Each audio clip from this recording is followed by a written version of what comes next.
it live yet? And YouTube dashboard says it's live. Awesome. Alright, do you like the thumbnail I made for that? 1 sec, let me check it. That's a good one, that's a good one. Thank you very much. Alright. I'm just gonna tweet this out and then we're good to go. I'm gonna go to my channel. Hey Rowano, how you doing? What's up? Seraphites for the win. Oh my god, you're so not right regarding that. Dear, oh dear. Copy the link and go to Twitter. Let's see what I think. No, I don't want to do a DM. I want to do a tweet. This is always kind of wonky when you first start a stream. I am live with the one and only God Emperor of Molly's, Trebuchet. Hey guys, how you doing? 26. Come join for some TLOU-talk. I gotta turn that sound off. That's gonna get annoying really quickly. Beep beep beep beep. Oh, it doesn't let me paste the link. Stupid iPhone. I hate this freaking phone. There we go. Tweet is out. Just gonna turn. Let me retweet it. Let's see where this Sound off right there. Let's go. Alright. Let's just see if there are any questions in chat. Otherwise, I'll just start by igniting conversation with one of these notes I've got so far. Hey Faba. Yeah, what's up? Okay. There's no questions yet. I'm just gonna start with this one. I remember us having a sort of discussion about this in the past in one of my comment sections, I think. But what is your favorite moment in The Last of Us Part 1 and why? There are a lot of good moments, obviously, and everybody has personal favorites. But for me, it's not one moment; it's a chapter. Basically, it's a chapter where you go into Billstown and you go into the cellar. And I think you're actually there on the screen right now, right? I am here right now in Billstown. Yeah. All right. So you read my mind, I guess. This is the part where you get the shotgun and you get the nail bomb, and I think the banter between Bill and Ellie is great. And I think the story really opens up after this, and you get more options for weapons and stuff. So I really like this this chapter, this part of the game. Yeah, definitely. I really do agree on that. Like, if I were to pick a chapter instead of like a specific scene, I really love Bill's Town. It's not just something about the atmosphere overall. Like, you feel like the game really takes off from the start, right? Like you've just had the prologue. Feels like a real place as well. I think it feels like a very grounded place. It's not that open as well. If you enter it, it's very enclosed, so it gives you a real sense of place. Yeah. Definitely. It has that. Also, it has like, of course, obviously it's supposed to be that, but that like small town Americana feel to it, which is really cool. I like that. It's also pretty universal. I think you've got little towns like that in Europe as well, more or less. Yeah, of course. It's just a really cool setting overall, and yeah, I really like it too. My favorite moment, I guess a lot of people know that already because I made a video about it, but it's the two scenes, like when Ellie and Joel stand and look at the view, both in Boston and Salt Lake City. And it has like a nice dynamic to it, like when you look at it as a whole. You mean the before and after scene, like they talk about you can't deny the view, right? Yeah, exactly. So those two scenes, yeah. Yeah, so like when you first start, Joel really doesn't like wanna he does not want to be there. He like feels like the reminder of Sarah in the back of his head, and he tries to focus on the mission at hand, like just get through it. And like when you get to Salt Lake City, the first thing he says after that, like he just says, "I just want to be done with it and get home. Like, can we just go back to Tommy's?" So it's like a cool reverse of the entire situation, because then the only thing he cares about is Ellie and not the mission. So I just really like that. It's true. It's like a mirror almost. Yeah, exactly. Alex is talking about the autumn scene. That he says you have no idea what loss is. I think you mean the scene where he says I'm certainly not your father, something like that, Alex. Yeah, you mean the ranch? You're right about that. I'm not your father. That's a pretty harsh scene as well. Yeah. Yeah, that's a heavy one.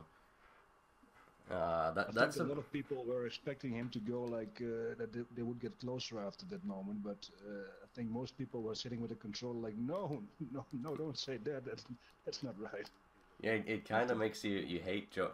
I mean, when you first play through that, it makes you hate Joel a bit. Like when he's just such a jerk towards Ellie. Yeah, I've argued before that Joel actually isn't very nice. I mean, you play as him and you can understand most of his actions, but if you look at a distance at his character, he's not a nice guy. I mean, he's done some horrible stuff. But, yeah, sometimes for good reasons, but not always. But. Yeah, definitely. I mean, I think he just resonates with us like as players differently because of the simple fact that we play as him. I mean, we sort of have to take his side, but like at some moments, like especially like the ending sequence or like some very divisive things, like when he's so mean towards Ellie, it's like that breaks through the entire player thing. Jesus, I'm gonna get wrecked by this clicker. Yep, this was not a good idea. Ah, come on, it just. Hey, Sophia. Hey, Frenchie, how you doing? Oh, what's up, everyone? Right. Watch Emil get wrecked here by a clicker. Let's see. That's good. French Blacksmith. What's up? What's up, Sophia? Your favorite sequence is the winter part when you switch between Joel and Ellie, with the ending. That is a cool sequence actually. Like this is the initial suspense. Like, is Joel dead or not? That's a cool one. Like, you just want to continue to find out if if he's dead or not. Yeah, I think they played a pretty cruel trick on you. I mean, in the normal mode in the game, the normal difficulty, you can play as Ellie and it's pretty doable. But if you start to play on Grounded, that part really gets to you because you lost all your upgrades and weapons and stuff, and you basically start over. Especially that part where you fight Loader in coal mine, you don't really have much. Even if you saved up before, you're basically starting all over. So that's, for a lot of people, that's a bottleneck in the game, I think, on Grounded to get through. Yeah, and I mean also like story-wise, it makes you feel like really small, vulnerable. And it like makes you perceive like the world of the game like differently from what you do like as Joel, because up to that point you've like been constantly upgrading Joel, and you've been getting stronger, you've been getting better weapons, more confident with the game, and suddenly you're like put into the shoes of Ellie, like with no weapons. None of Joel's fancy you can't upgrades. Prepare for it either. I mean, if you played it a lot, you can, as Joel, you can prepare for certain scenes. You know, in like the first Loader encounter where you're going with Bill, you can basically prepare a bit if you want to. You know it's coming, right, with weapons, so you know you don't use much ammo. But that scene with Ellie, you can't do it because you're starting over. Yeah, exactly. It's impossible to. I mean, if you play the game a lot of times, obviously you can. Sort of like come up with some sort of strategy and like just from experience know how to handle things, but I mean overall. Yeah, of course. You can watch playthroughs and stuff like that as well, but I mean if you actually try to play the game as if it's the first time, it's very different. But I think it's interesting what you said about changing perspectives, because at the end of the game in the hospital where you basically have to kill at least one of the doctors, you're also in that perspective of Joel and you have to do it. You're him at that point. You're not choosing yourself, and that's a weird thing as well, I think, that they did in the game. Yeah. They take you out of the player.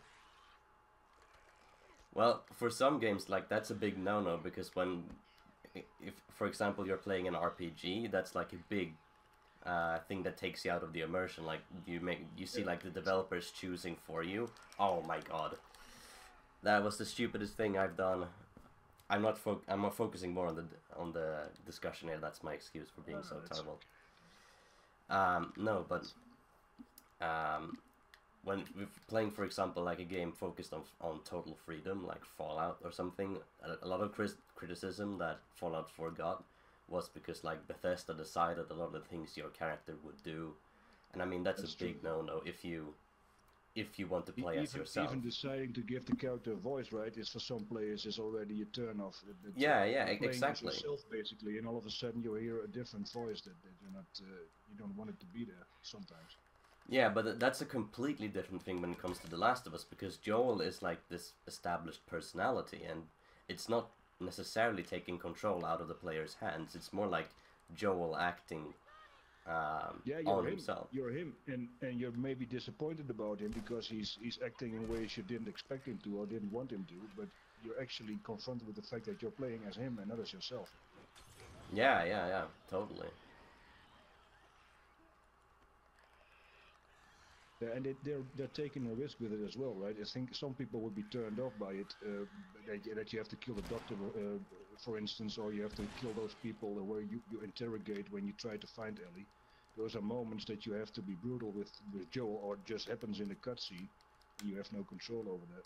Yeah, totally. And some people would be turned off about it, like simple things, for me at least, like the kiss in the Left Behind and in the new trailer. For a lot of people, that's a turn off now. They don't want to play the second game even. So they're taking risk with that because they made a character and they believe they can tell a good story with it. And in my opinion, they can. But for some people, that's a turn off. So it's a risk as well. Yeah, but I mean, of course, I mean it's a risk. But to me, I mean, even though I don't necessarily agree with what Joel does at the end of the first game, it still sort of adds to the story because it adds that integrity to Joel as a character, and it gives some depth, right? Yeah, definitely. So I mean, even though I'm, oh my fucking god, the same one clicker left several times. I hope you're not coming here for the gameplay, people. I think there was a stone on your left, right? Was there something left? I'm not sure. Did you pick it up? We'll get there. Yeah, but I just died. I'll do it as many times as it takes, alright? No, but I mean, that might still, even though it might be like a personal turn-off because you don't necessarily agree or approve of what the characters are doing, like some might have a problem with the kiss in Left Behind in the trailer, but it's still like, you're not supposed to be Ellie. Ellie is Ellie. And that's what Ellie you're does. Not supposed to, some things you're not supposed to like. You're supposed to be turned off by it or shocked by it. Yeah, exactly. And that's what I like about it, and I think a lot of people like about it, because you get forced into a strange feeling you can't go around. You know, like that scene with the doctors. I think I stood there for 15 minutes figuring out what to do because I didn't want to kill him. I didn't think it was necessary. But before you know it, you push a button and he starts killing them, and then you go, oh well, let's go with it. I mean, we're here now, we gotta save her. Yeah, totally. At first it feels wrong, but the game just goes along and you have to go along with it. And afterwards I like it. Same thing with the ending, basically. It's a weird ending. I think a lot of people the first time thought this can't be it. There must be another chapter or something. It's got to continue after the credits. This can't be it. And it is it. It's over. Yeah, definitely. I mean, you look at like most Let's Players like who played it back in the day, and they just like go, "What is this? The end?" When they get there. Yeah. Like most of the people are in disbelief over the whole thing, but I mean it grows on you after that, so I don't really have a problem with it. No, I like it now, but I was lucky that I played it the first time in 2014, I believe, and Left Behind was already out. So I stared at the screen for 15 minutes like this cannot be the end, there must be another chapter, and then I found out that it was the end. And I was lucky to be able to basically download Left Behind so I could at least play a bit more, you know? Oh yeah. I had funny story regarding a thing that I showed it to my cousin for the first time. He was like, he really doesn't like games overall, and I forced him into playing the game, and like he was also like, when is this really the end? And he was like so happy when I mean, it's not really a funny story, but like similar to the one you mentioned right there, like at least there's a bit more stuff. But speaking of Left Behind, I think we gotta take like a few questions soon because there's a lot of activity in chat. But speaking of Left Behind, in comparison to like the main game, what do you think of it? Because honestly, when you just look at Left Behind, it's, in my opinion, don't crucify me, but I don't think it even compares in it's cool to have backstory of Ellie, of course, so that, I mean, it's a big plus that it's Ellie, but I mean, I think it's kind of lacking, actually. It's cool to see them like implement some of the stuff that was left over, you know, like the infected versus human NPC fights. That's true. Yeah, that was a dynamic they wanted to use at first, right? Yeah, exactly, but they didn't have enough resources to do. Yes. I'm not saying that Left Behind was a bad story DLC or whatever, like or anything, but I'm saying in comparison to the story, the main story, it's not as good in my opinion. Because I mean, Yeah. honestly, like I was happy to play another chapter, as I said, but the thing is, the first time I didn't really like it that much because it's very story driven. There's hardly any action. There's a lot of cutscenes. yeah, exactly. And the first time I was like, okay, when are we going to do something? It was more like an interactive movie than a game to me. And I start to like it more to play it now because there are a lot of small details that are optional that you don't have to do, like playing some games or the joke book or putting on the masks in that shop. The first time I just put on a mask and I was like, okay, let's go. I want to know how it goes. And then you continue, and before you know it, it finishes because that's basically the main focus of that DLC. To experience them as people and not as a game. So if I play it now, I take it really slow and I just want to have all those discussions and moments. So I think it's really good, and I think it's a brave thing as well to do it like that. And I think I saw a review of a person who said that he thought it was brave as well to have not that much action in it, and he thought would have worked without any action at all. So just story, just discussion, and no fighting. See, that's sort of what I would have liked them to do instead, because that would have served it better, I think, because I kind of feel like the whole Colorado mall place, you know what, in the snow and that shopping mall, it sort of feels tacked on just because the simple fact that there is no action in the main thing, like, right, which is supposed to be Ellie's backstory. So like it feels like they forced that in because they needed action and like fighting. Well, of course they can't sell a DLC because the casual audience would definitely want action. But I mean, as a The Last of Us lore fan, I would have preferred if they like solely focused on that part in Boston, because it sort of feels like it has an identity crisis. It doesn't really know what. I think it's still pretty good, and if I play it on grounded now, I do like the fighting as well, especially the last part. You have to fight for 10 minutes or so to get through it, and those parts are pretty good. But yeah, those are good action parts. It does feel a bit weird. It does feel. I agree, it's a bit weird. But like the flip flopping, I mean, that might actually be like, would you, or should we like see if somebody in chat has something to say? I mean, that's a lot of stuff I haven't looked at. Let's see. Oh, Sophia says she sprinted in that room and killed the first doctor. It's interesting how different people react to that, because I was like Treb.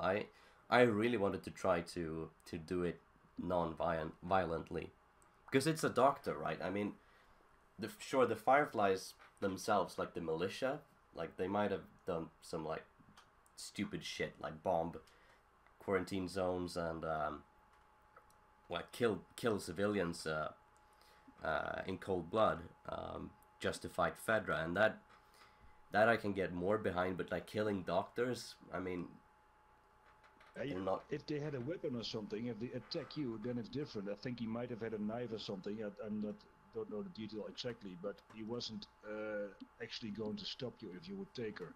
But I do like the fact that they put it in because it makes you feel weird and a bit distracted or disconnected to the game. Basically, you feel so immersed, and all of a sudden you're out of it because you got to do something that Yeah, is not exactly. you as a person. Because And it's Joel, it's not you. It's Joel who yeah, does that. but there might be other times in the game where people feel super connected to it because what he does. I've talked to Fun with Rio about the scene where the interrogation scene, you know, at the end where he kills those two guys in the snow, and he said that was his favorite scene because it was so brutal and so physical, basically. And I really don't like that scene because it's unnecessary to me to kill him there. So he was really into that scene and he really felt it, and I was out of the game. So that's how different you can react to a certain scene, right? Yeah, and that's really cool. I'm just gonna write.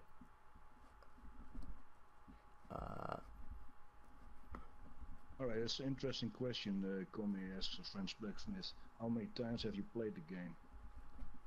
Me? Played it like 40 or 50 times or so? Yeah, I stopped counting at around 45, around 50 somewhere. I don't know exactly because it's been so long since I stopped counting. I know I have no life. There was a time when I played the game like literally several times a month, and that went down to like once a month to like maybe 1.5 years ago to like very rarely, and that's how it's been ever since. But what it's done for me, I've mentioned this in previous live streams and stuff, is that it really effectivizes like the entire video creation process, because I can just like go through the entire game and like every single line and artifact like chronologically in my mind and just write it down immediately when I do a script, which is very convenient. So I don't have to go into the wikis and research stuff. Very rarely, except like for when I do things about Left Behind, because I haven't played that nearly as much. So that's only really when I have to research. So that's why I can do, well, relatively fast lore and story videos without a lot of research. Anyone wondered? That Okay, conversation. might be interesting to ask in the chat if people want to comment how much they played this game, how many times. Yeah, how many times have? Section, just a story mode. I think I played it like 5 or 6 times. The story. Oh so my not God, that much actually. Bill, no! Ah! Oh my God! I gotta delete this live stream so I can avoid the embarrassment for this gameplay. More than 10, Alex says. More than 10 times. I've spoken to a guy who's played it like 200 times. Oh my God, Jesus Christ! Yeah, but do you know Anthony Caliber? He's world record holder in speed running of the game, basically on every mode.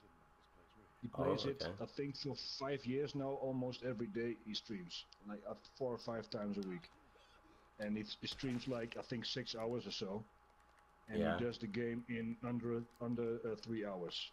If he actually under finishes 3 it. hours. I think he must have played it for 1,000 times at least. I mean, it's just unbelievable. How is that even possible? Every action of every character in every moment. If there's a slight delay in something, he's just not gonna make the time, basically. So he starts over. Entirely, like from the beginning? Yeah, from the beginning. Yeah, on grounded, right? So not on easy or something. So I think 2 hours and 50 minutes or something is world record. And without glitches. Jesus. So, but how does that even work? I mean, the game physically must take longer than that to play, right? I mean, skipping cutscenes and stuff is allowed, but... obviously, it skips all the cutscenes, right? But I mean, 3 hours? How does he finish that? I mean, to defeat all the enemies. You gotta watch him sometimes. He streams on Twitch. He's got a couple of million followers, I think. So it's easy to find, but it's interesting to see because he's just basically like a robot going through the game. He knows every detail. If there's one clicker who steps left or right out of place, he knows it, and He has a different strategy for it, and sometimes he just stops halfway the stream. He's like 1 or 2 minutes below his time, but he makes one mistake and he just stops. He's like, yeah, I'm not gonna make it now. I'm sure there's gonna be a delay of 2 or 3 minutes later on because of my mistake I made, so he just starts over. And if you watch it, you go, oh no, yeah, you got all this time, just keep playing, but yeah, that's it. So I think some people play this every day for 5 years. They gotta be out there. That's insane. I didn't know about... Oh, shit. I forgot runners could see me. You see, that's how disconnected I am. That's how little I've played this game for the past, like, months. Nick, you can sing my songs if you wanna. You gotta play factions with me. I sing all the time when I play factions. Yeah, I mean, I gotta... We talked a bit about before the stream, like, how like switching around loadouts and weapons can keep it fresh. I mean, I usually only when I play like a multiplayer only play with the hunting rifle because that's what I feel like I get the most downs with. But you could like you gotta play with us more. We just do silly loadouts half of the time. Yeah. I take it way too seriously, which is why I get burnt out on it. So I mean, yeah, we'll open you up. It'll work. yeah. We gotta do. Those multiplayer streams I've done have been so fun. We've done, rather. Let's see what's happening in chat. Yeah, and Noich, that's your name, right? He played the prologue like every stream like 4 or 5 times at least. It's the first part, because you can't skip it, right? The prologue. Jesus Christ. You gotta go through it every time. So I mean, if you play 4 or 5 days a week, like 4 or 5 times, you can do the math. I'm bad at numbers, but you get where he's not gonna finish it every time. Sometimes he says, okay, let's just do a complete run. So just set a time, not for a world record, but just to play it through once, and it's always under 3 hours basically. So. But how does he not get massively burnt out? Yeah, I think you have to be a little bit crazy. I mean, I'm not dissing him here, but I think you have to see it as some kind of meditation. You know, some people meditate and look at water or something or listen to music. And I think this is his thing to focus or to relax or unwind, because you don't have to actually think about it. You just do it. Yeah, I guess. But still, that's freaking crazy, man. I get burned out like I'm getting. I have like so many games I could play, but I still get burned out, and he plays the same game that much. That's crazy. Does anybody have any questions for the Molly Emperor or me or anything about The Last of Us Part 2 or 1? Or should I bring out the boring break the silence questions on my phone? Did you play? That's an interesting question by French Blacksmiths. Did you play it in English or your mother language? He says. For the longest time, I thought that it wasn't possible to switch from. I thought it was hardwired like through your PS4, like since I have my PS4 set to Swedish, obviously. I thought it, like for Sony exclusive games, like since they're always like translated. I only recently discovered that I could change it to English, but it keeps changing back to Swedish all the time by itself. Okay. So I've played it like 99% in Swedish. That's interesting. But the voices are still English, right? Or yeah, the voices are still English. How is it like not dubbed in Germany or in the German version? I'm not sure. Or do you not have the German version? It probably is because as a kid, I'm Dutch. I lived in Holland, but we had a lot of German television because I lived at the border, and there were some German TV channels, and all the films and series were synchronized in Dutch, in German basically. So they didn't have it in English in the original version, and they also had like 2 or 3 actors who did all the voices for all the films. And they still do it for most of games. I mean, like Skyrim, I had to play in German because I had a wrong version. There was no English. Was it like region locked then, I guess? Yeah, for Germany. It was, yeah. Is it not like also like violence and gore? Isn't that like really limited in most games though? I don't think it's limited in most games. I think it's limited in factions, but in most games I don't think it's that bad. Actually, we were having this discussion on Twitter before I came on about comedy. I put a silly scene from Monty Python's Flying Circus on Twitter, and it Okay. used to be on a Sunday night. It used to be a normal comedy for families. Basically, it was on 8 o'clock or something. And if I see how young people react to it now, like it's completely shocking and the censorship and stuff like that. It was just a silly joke basically back then. So I think violence was far less, but especially in Holland, sexuality was pretty normal in films and series and stuff. It was Yeah. not behind anything. I mean, Monty Python is really funny, I think at least. But like, what did people get offended or what? No, I know, I'm not sure. Just like it's what was meant to for an older audience maybe, but I think it was on TV, just on a normal TV at 8 o'clock at night. So it was not for little children, but it was a family channel. So I don't know. There might be some more censorship these days than there was back then. Okay. Well, yeah, I guess. Um, Yeah, you but wouldn't still, know. I mean, I don't really know because I'm not as old as you, I guess. I mean, I don't mean that as an insult. That's just simple No, fact. I'm a dinosaur. It's Um, okay, but um, I've got a different perspective. but I mean, like usually, like when you think back, I mean, like religious institution. I mean, at least in the U.S., I know had a lot of more power. So I mean, that led to censorship in itself, right? So I mean, then like when they lost their power, I mean, it's still very like profanity and stuff like prime. I mean, it's forbidden to like even swear. I think in during prime time TV in the U.S. Yeah, US maybe, but yeah, I think in a lot of European countries it's very different. At least in Holland it was. I mean, in swearing and sex and stuff like that was pretty normal in TV shows. Yeah, yeah. Okay, I And I don't. think in games, probably in games were a lot more innocent back then, right? You got Super Mario and Tetris and stuff like that, so it's completely different. Yeah, it wasn't until like the Wolfensteins and the Doom games type games True, came yeah, out like that it true. began to like be a bit of a controversial thing, right? Yeah, but then it was violence because of action movies like Arnold Schwarzenegger and Sylvester Stallone and stuff. It was Oh so over the shit. top that you couldn't really take it serious in games as well. I mean, the violence in The Last of Us is much more grounded, feels much more real. And I think if you look at the trailers for part two, it's even more real, more personal. The way she shivved that guy in the neck in the last last trailer. I mean, Yeah, it's but brutal. It takes a long time to get him down. It's pretty realistic, and it doesn't really feel good to look at it. So. yeah, exactly. I mean that's a thing like that many people looking from the outside in on The Last of Us, like they make the argument that oh well Naughty Dog are trying to glorify violence, but like it's literally the opposite. They're trying to make it as grounded as possible to make you as uncomfortable as possible.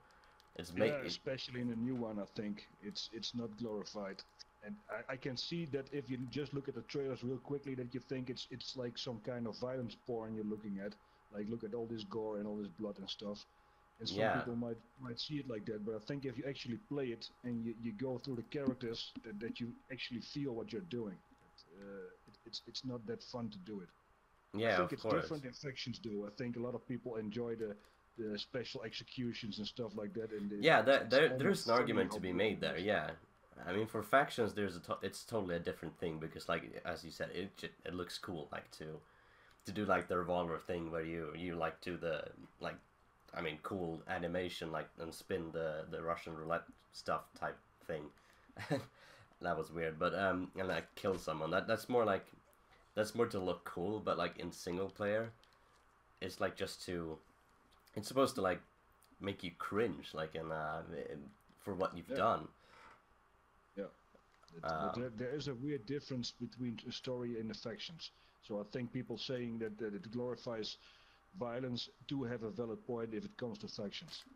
yeah, They yeah, really that don't hold back in violence there. It's not necessary to have all those animations, but yeah, well, they're there to entertain, I guess.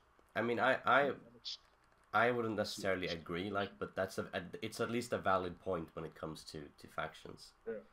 But the thing is, if you actually play factions, for me it feels more like playing some kind of uh, game of tag or game of hide and seek virtually. It doesn't have anything to do with violence for me, especially if you play in private. It's just basically Oh silly yeah, trying to do each other. So but I it's mean, in that sense it's different.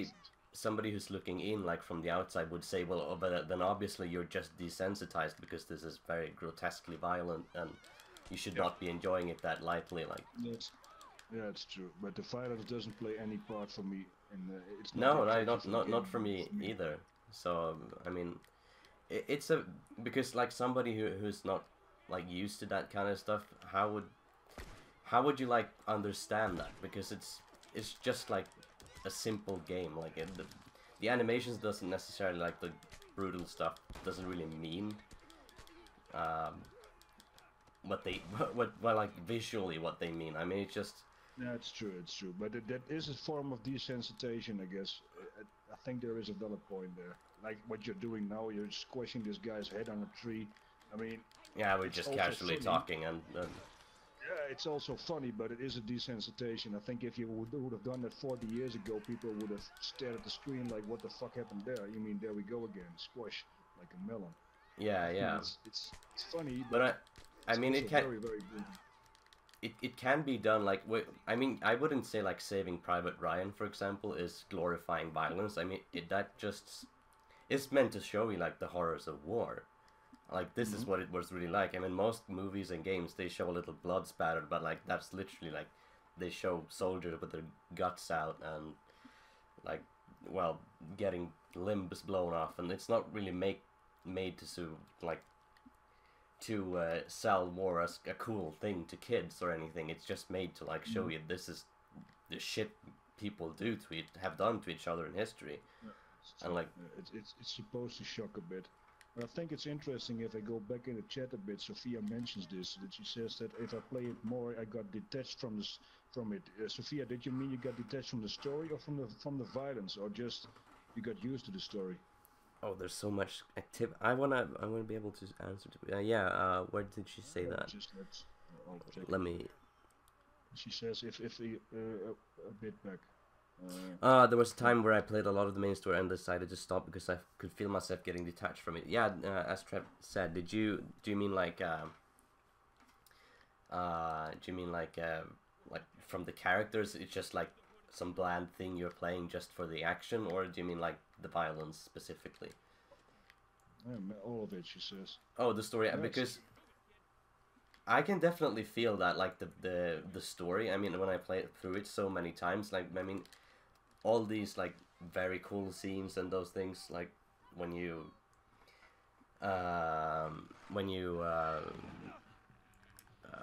oh, I've lost my trail of thought. But basically, these very impactful like events that like made The Last of Us so good, and you'd like just like going through them and like not getting affected at all. yeah, That it's it can be relaxing as well. I mean, just to play a bit and not to think about things too much. But I think it's yeah. I can see the point where you just don't want to. yeah, I mean, there's a point where it doesn't feel special anymore, and like when it's your favorite game, I love the Last of Us, so I can definitely understand like that turning it off at that point because like you know the game is so good, but like you don't feel Yeah, anything you don't anymore. feel it. I don't think it's good to take it a step back and just don't play it for a while. I just played Grounded a couple of weeks ago for the first time, and it felt completely new to me. I wasn't focused on the story anymore, just at the gameplay, and it was the other way around before. So Okay, Tyler, let's see. you gotta stop that shit in the chat, or I'm gonna have one of the mods temporarily ban you or suspend you or whatever. Add to the discussion, just don't talk about that shit. All right, time out. I time them out. We'll see. Yeah, that's good. Let's go. Let's see what we've got. Alex had a question. What if infected in part 2 will be able to fight with each other sometimes? Oh, you mean like what happens in Red Dead Redemption where animals attack each other or something like that? Like the world is I alive. mean, that could be like a cool thing. Like, what is that door? Do you see that? Do you see that locker door? Look at that. It's having a life of its own. Look at that. What the fuck? It's haunted. No, but like, you mean like the strongest survive or something like that? Yeah, but I mean, you could use them against each other, right? Like in Red Dead Redemption, you could throw bait and you attract predators that kill basically the other animals, and you can hunt the predators, something like that. I think they did something similar in Left Behind, where clickers and or infected and humans fought each other. I think you mean something like that, but just different clickers going at each other. Yeah, it's basically an interesting question if you think about it, because they attack everything that moves basically instead, but not each other. They don't see each other as prey. Yeah, that's a very it's a weird thing. Exactly, because like if you go, it makes sense if you take like the Walking Dead zombies, they go by smell, by scent.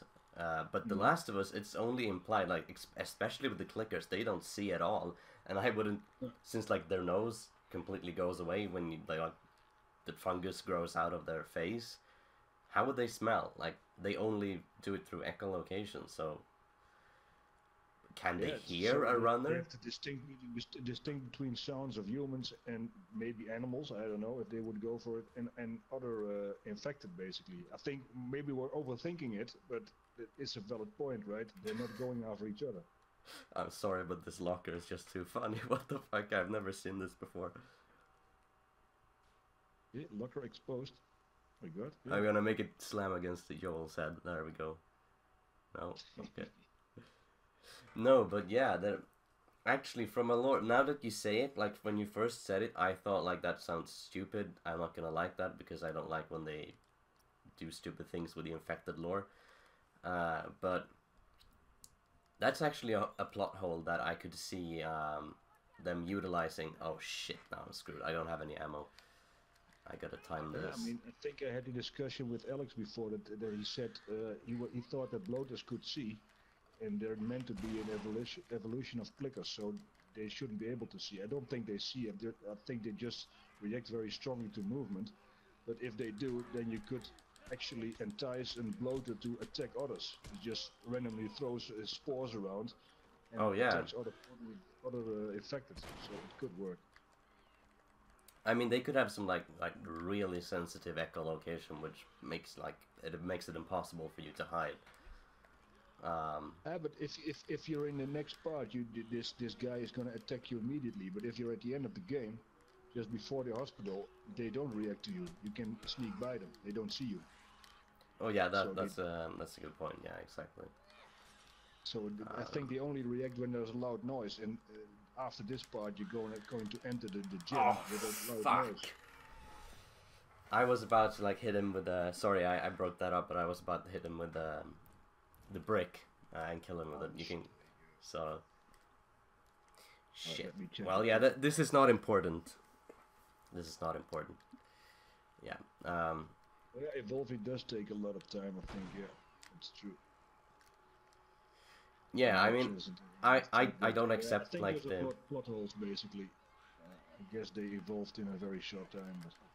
Yeah, I don't really accept like that theory or argument. I think it's pretty stupid, because like evolution, for it to happen like over like such a short time, it has to be like a very small organism. This is like a very complex disease, and like you can see it like with one cell animals and stuff like that. Maybe it's not evolving. Maybe it's just that the spores create bloaters and are just like growing up into that. You know, like children grow up into adults. I mean, technically, yeah. The only explanation that the evolution is bloaters or something maybe after that, and the rest is just growing into that Jesus, stage. Treb, can you just like this Tyler guy has another account. Just suspend that too.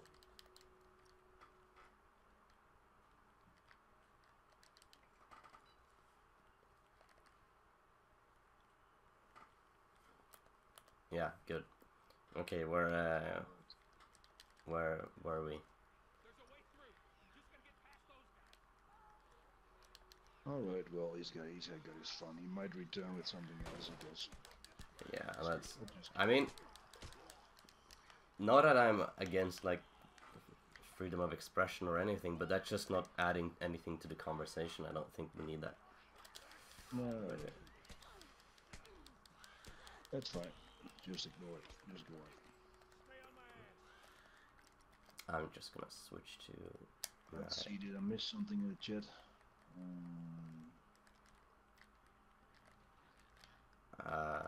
What do you think about the idea that that maybe the evolution is bloaters or something past that, and that the other stages are just like infancy, like growing up into it? Yeah, I mean that's an idea I could accept, because bloaters we don't really have like a timeline for when a clicker becomes a bloater. And like all the others, like we have like a runner, that's like 1 to 2 days, I think they say, and stalker is a couple of weeks. A clicker can be months to years, but a bloater, that's like just a very long time, I think they say. So just very quickly, can everybody hear Emil correctly in the stream? oh, doesn't it work? You're cutting out for me a little bit every now and then, so just checking. Oh my god. Okay. I mean, I'm gonna get... Sarah, how you doing? I'm gonna get wrecked no matter what. If I play Mullet. What? Oh, that was Bill. Shit. It's hard concentrating on two things at the same time. I'm a man. I can't do two things twice. That's not sexism. Oh my god, and I gotta do from this part again? Really? What the fuck? Do fungus have smell? I'm not sure. I think they sense, but if it's called smell, I'm not sure. Maybe. I have no idea, actually. Oh my god, I can't do this shit. Oh, what's this guy doing on top there? Did you see that? I'll just restart this. Did you see him above you there? Above the high school sign, there was a guy. Oh, like up on the second floor? Yeah. Yeah, he's there always. That's his spawn location, I think. Alright. But is there a way down there? He just jumps down. Like, yeah, I can show you. If you like alert him, he just jumps down. I'm probably gonna alert these guys anyway. You can't go up there, right? No, you can't. You can go up like halfway, and there's some resources there, but... Yeah, I know. Okay. Oh, I just noticed. Ah, come on, Bill. Are you really gonna step in the way? Absorb my shot? Not cool, man. Yeah, and that guy, or girl, I don't know. Brother, doesn't matter.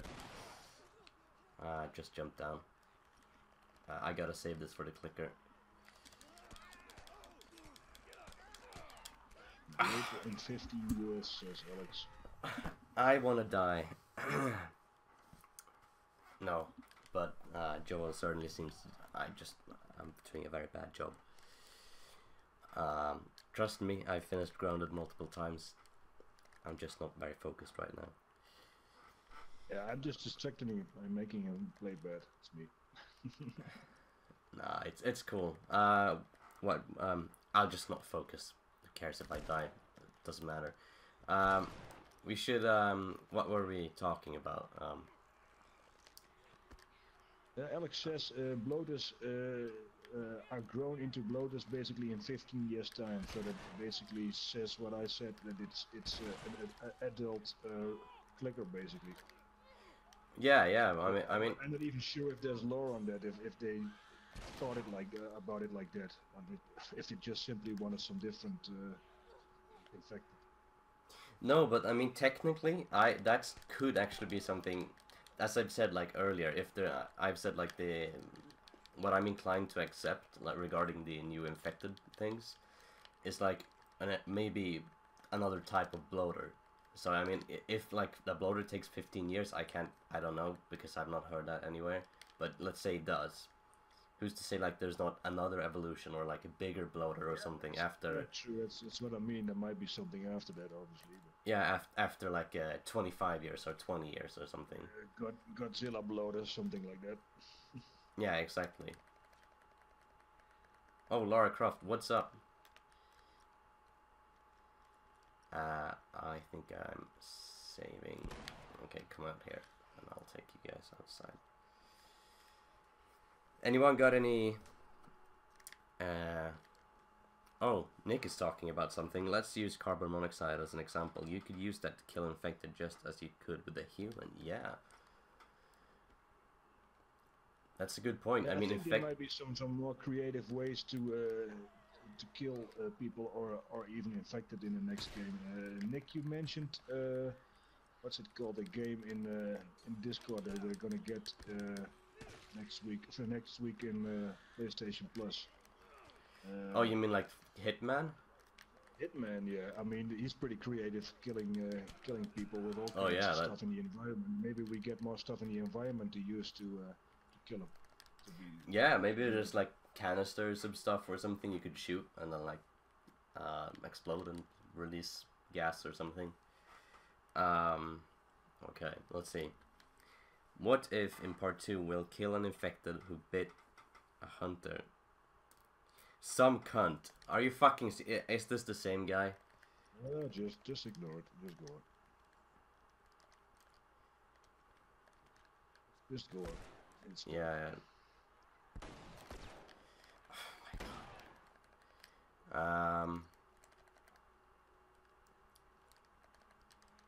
Alright, so he's neutralized. You're basically continuing your last point there, Alex, that you said they can fight each other. So infected can fight each other, or they can fight other humans. So you neutralize them basically.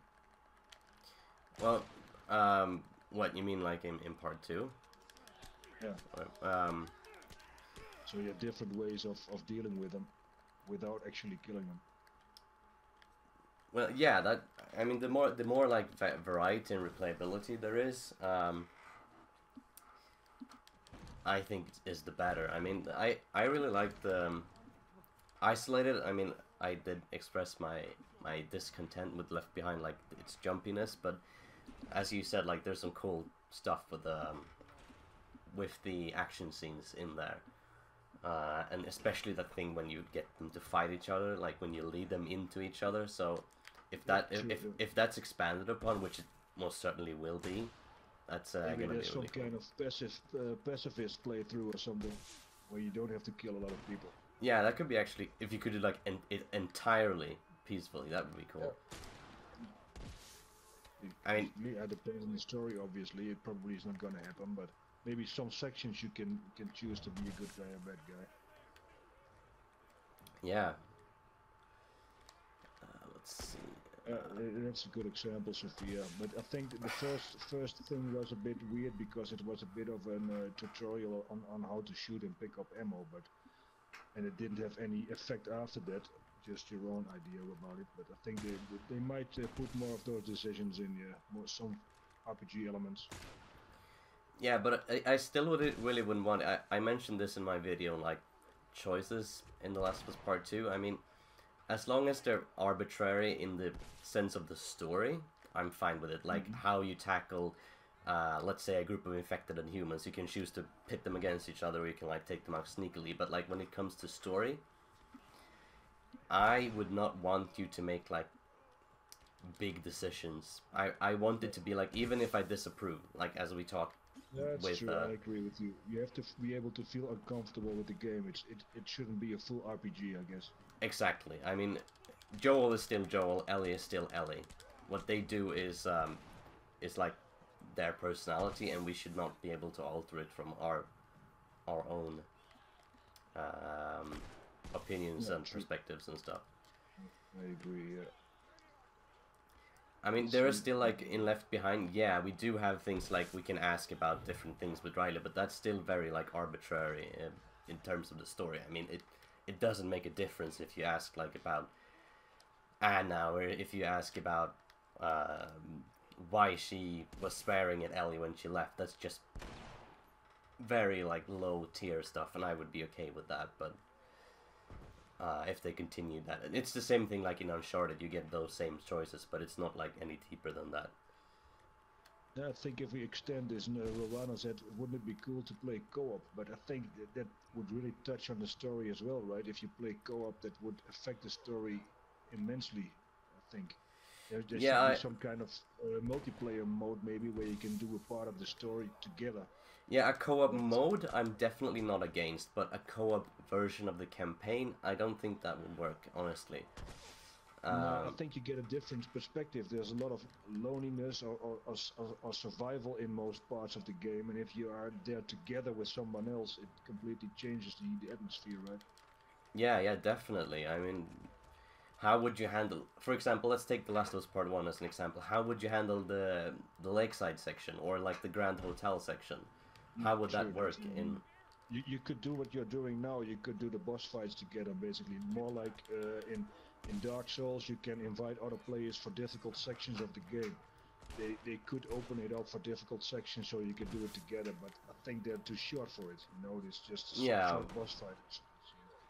I mean, The Last of Us is not really boss fight heavy. I don't think the Part 2 will be either. I mean, this is like made as a boss fight, but then like later on you encounter bloaters as like you encounter bloaters as regular enemies. So I don't know. Co-op in story, no, but I would so love a co-op mode like that has its own narrative, like completely separate from. Maybe just DLC, maybe just a sort of fan service DLC that you can play a certain chapter. Yeah, definitely. I think it's called A Way Out, right? That game where you have to leave prison together. So you can do something like that with Joel and Tommy, and you can switch characters basically. One's Joel, the other's Tommy, and you might have a chapter where you play as them. I would totally be down for something like that, but not in the campaign. No, not in the main story. I agree. Okay, that's a valid point, Alex. The flashlight thing, it's also weird. I think it's true that people and infected can't see your flashlight. It's a bit weird. I think the stealth in this game is not very good anyway. So I'm not but what I mean, what do you mean? Like human AI can see your flashlight, but infected can't. Okay, I'm not sure. Probably that. I'm almost 100% certain. Can anybody like check that? If that's true. We might be able to test it later. I mean, if you encounter someone. Shit. I need to kill that guy to get ammo. Oh, can you move away from the bloater? Really? You kidding me? Okay, let's see. What are people talking about? Let's go back a bit. Let's see. Lara Croft says, what if in part 2 we will have an infected that can't hear anything, but it can see in the dark, better than any infected, and they are hiding like the stalkers, and they are fast as them. So basically blind, fast infected that only see in the dark. I think that's pretty much a stalker already, right? Yeah, I mean... So you mean a clicker stalker basically, or something in between, something like that. Yeah, I don't want it to mess with it too much. I mean, I want it to remain like The Last of Us zombies, essentially. I mean, they're called infected, but they're hearing based, so I wouldn't want them to leave that too much. But like a variation of a stalker, like, or just a more refined version, like with a new AI technology and stuff, could work the same way as she described. Okay. Okay, I think they agree with you. They can see the flashlight, but Alex says he wants everybody to see the flashlights, like the infected too. No, I don't think the infected should. I think that's a story decision. I wouldn't want them to do that because well, obviously the only ones that would be able to see it is the runners. All of the others have compromised sight, so the only ones that would be able to see it are those, and the runners are still like, while they like I can't tunghäfta på svenska. No, but they're still primarily like sound based, so I mean they might be like hunched over. A lot of them are like just standing in place and looking down at the ground, and they're only affected by sound. So and that's just a precursor to like when they can't see at all. So I don't think that mechanic, like runners suddenly being able to see light or your flashlight, would add that much to the game, to be quite honest. I think they should work on the stealth sections anyway. I don't really think it works that well. But maybe it's not that stealth based, but stealth is basically creeping around people and getting past them, but attacking them is a bit clunky, I think. Yeah, I mean, a lot of the AI interactions overall need to be massively refined, and I think they're gonna do that. There's a quite interesting video actually. Have you seen it? It's called like the disappointing aspects of The Last of Us, I think. Yeah, I think it's a very long one, like with like very many points to do. I think it's a video about 25 minutes. Do you mean that one? Yeah. There's a guy going over basically mostly the AI, I would say, and you actually covered a lot of those things in your video. The bloater is down. We report the bloater is down. Yep, bloater is down. Okay, just don't get bitten by these two or three guys. Three guys, right? Yeah, I'm not gonna take any risks. Oh, you got shotgun. It's alright. Yeah, no, but you covered a lot of that in your video, right? If I recall correctly. I basically just covered the things that I ran into myself. I watched that video you're mentioning after that. I ran into it after that, so I didn't do any research before it. I just record what I encountered myself and what I think is weird. And that's different than just technically or story-wise. I don't really mind all the story details. They don't have to add up perfectly for me to be immersed in a story. But I think he went over a lot of small things which are not true. But yeah. I mean, that it is actually because have you seen like the 2012 demo? I'm not sure. I think I have, but not at that time. At least maybe afterwards. But yeah, I might have seen it then, but I was completely uninterested, I think, by that time. But like in retrospect, like you see the enemy AI and the stuff they like intended them to do. It's a lot of cool stuff there. So I really hope they do implement that. And they did speak about that, like, you know, especially like the, you know, like the telepathic detection thing. Like when you oh, come on.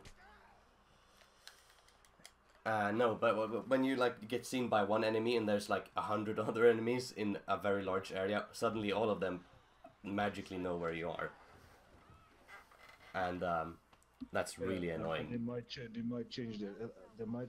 Can anybody else hear me in the chat? It would be funny if I've been talking for an hour and nobody heard me. But no, but I've seen people reference stuff you've said, so. All right. Okay. Now I can hear what she says. Can people in chat confirm if Trebuchet can still be heard? That would be a very good troll, by the way, if you all just ignored me for an hour. But okay, thanks, Nick. I can hear you, but you sound lower. Why? Lower. All right. I had a short night, Sophia. You know all about that, right? Oh my God. Okay, it's good. You can hear me. Let's continue. I've got a question about the HUD. You know, the things that appear on the screen. Yeah. A lot of games like God of War and I think even Red Dead Redemption let you change the HUD, let you choose what you see and don't see, like the radar and your ammo and what weapon you're using. Do you think there will be an option to turn things in the HUD off, so you have a clean HUD? Just oh, I would like that. I love that. I mean, especially since The Last of Us is such a beautiful game, and like I mean, the HUD isn't really that intrusive in The Last of Us Part 1, but it can get in the way when like there's really cool vistas and views and all that. And especially that Part 2 looks stunning. It would be very cool to turn it off, and I think also it would make for like a more immersive experience. Um, I do really like the HUD in the part 2 where we even made it part of the logo I use online.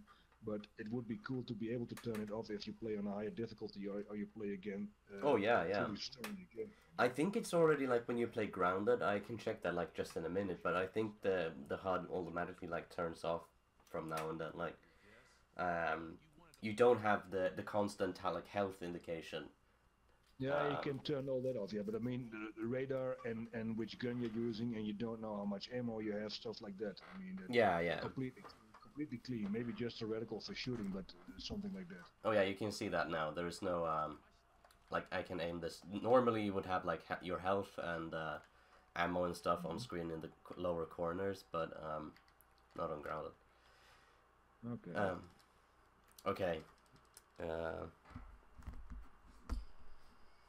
I would love to play as a clicker. Yeah, instead of giving us a normal screen, they should black it out, outlines of walls and nearby players. Like, what you mean, like playing the entire thing in listen mode, or what? I mean, I know we've talked about this. Have you played Dying Light, Trebuchet? Dying Light? No, I have not. No, no. I think it's like 20 years old now or something. 15 years. I think it was something on that. No, Dying Light. No, Dying Light is from 2014. Okay, then that's got a different game, right? No, but it's a first-person parkour zombie game. And it's really good. You should try it if you ever have the chance. But in that game, there is a game mode, like a multiplayer game mode, like kind of like invasion style.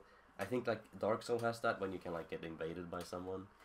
Yeah, you can invade and you can be invaded, yeah, but you can turn it off at least. So far you could turn it off so you don't have to do it, but it's an interesting concept that you play in each other's games. Yeah, and that's the same thing can happen in Dying Light, where like another player can join your game like at any time. Yeah. Of course, you can turn it off if you want to, but Yeah. and they play as a like really powerful zombie monster thing. Yeah, that's supposed to hunt you down. And I think that's what Nick. Is that what you're talking about? Like a mode similar to that?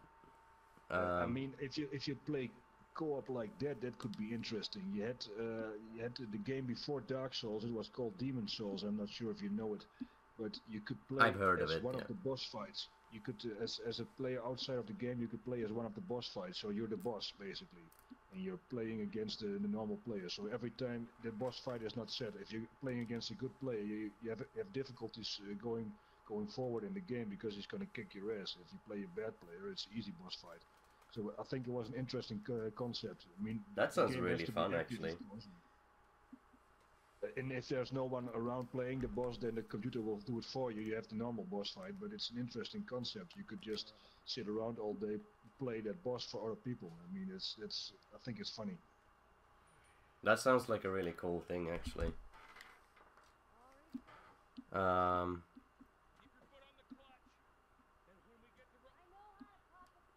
It can be any mode, but what I meant was if we were to play as a clicker, the way it should be is that the screen is not normal. Yeah, I mean, you mean like as a basic concept, if you were to play as a clicker? Yeah, I mean, that would make sense, I guess, since they don't see. Yeah, I don't... As a separate chapter, right? You're a clicker and you're basically attacking some kind of Fedra outpost or something like that. You could do that, but it would be a gimmick, I guess. Yeah, I would like, if it were a gimmick mode, like it would be cool. You know what, like the original Call of Duty Zombies in World at War? I played that one. Like really old COD, like from 2009. That's where the zombies mode came from, and it was just like their original idea was like a stupid bonus mode that they just made for fun, like they could unlock after the main story, and yeah, something like that. That could be a cool gimmick, actually, but I couldn't, and I wouldn't like to see them like invest massive resources into something like that. I agree. I think it would take you out of the story too much, but I think there are plenty of nice ideas for a DLC. But I think they will not go the route as silly DLC. I think all the DLC will be pretty grounded and serious Yeah, as well. definitely, yeah. But they could go for modded maybe, but like a mod for the game, but it's not on PC obviously, so modding is a lot harder probably. But Well, we always have Rico. it's an interesting concept, but I think it would break the story a bit if you play as a Yeah, but as a side thing, it would be totally cool, I think. But I mean, yeah. a main focus or like really as a gimmick, fine. Yeah. Yeah. True. Let's see if there's something else. Yep. My traveling companions are freaking What if we will have those food bars and stuff like that, and you need to eat it to survive? I think that's basically a big part of grounded mode already, right? You don't have much medkits, and you need to eat stuff to survive. Yeah, but you mean like a proper like food and water system, like in the harder modes? I could see that being. Do you mean a hardcore mode that if you die you end the game, something like that?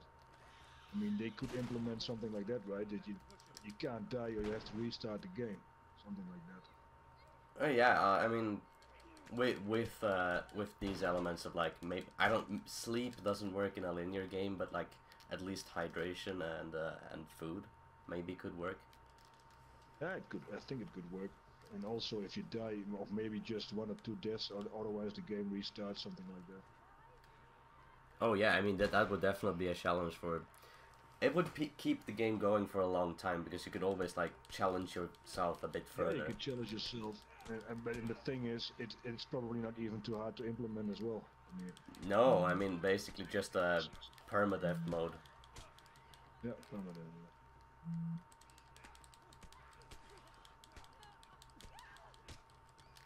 Okay. We'll let you finish these guys up first. Yeah, I'm not gonna. You see, that's a really annoying bug, like when they don't get stunned. Oh my god, yeah, I run into that all the time on grounded. Yeah, and it's fatal like 90% of the time as well. So annoying. Yeah, you can't do anything about it. You plan your attack using the bottles and sticks, and there are not that many around. And if it misses, you're just gone, especially against the clicker. Oh yeah, definitely. And you have to restart it. So freaking annoying. This part that's coming up is one of my favorite parts as well. With in the car and with the music and stuff. It's a very long cutscene as well. Oh yeah.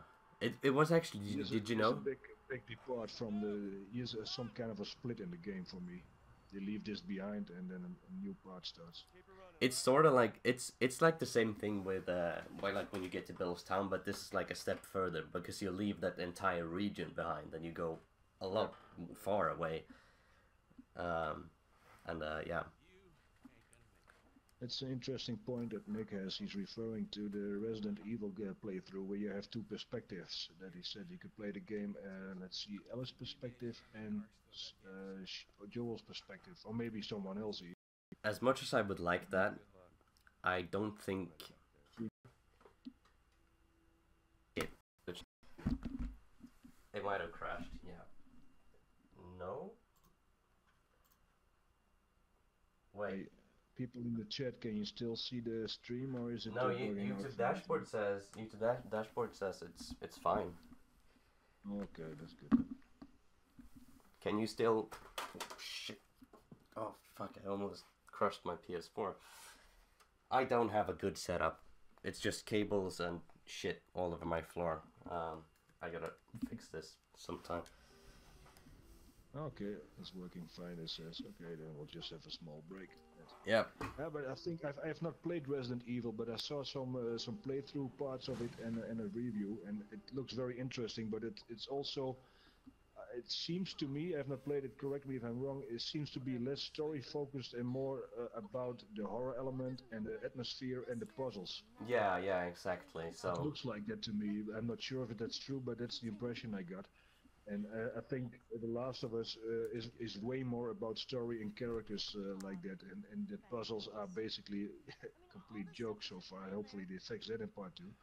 But I think it's a different type of game, so I think it's easier to make a 2-perspective game if you focus on the atmosphere and the puzzles, because you can easily change those and not so much the story. The story stays the same, I think. And for part 2, it Yeah. will be really challenging to do that. They did the same thing for Dishonored, right? If you played Dishonored 2, they did the same thing. You can choose at the start which character you play, and the story is basically the same, but all the dialogue and effects you have on the story are completely different depending on who you play. So it can be done. It's not impossible at all. But they might not go that route. Yeah, that might be a thing they could try for like a Left Behind style. Yeah, they could easily do it for something like that. 2 or 3 hour DLC, they could easily do it. Yeah. I can see. I don't think the main game will have. The stream has hiccups. Yeah, I can see that on my dashboard here. Let me check if I'm having internet problems.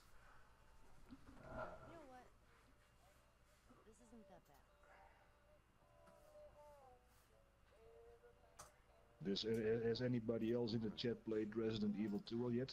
I'm still on the fence about it. I might wait for a sale or something. I've never played any of the Resident Evil games. But I mean,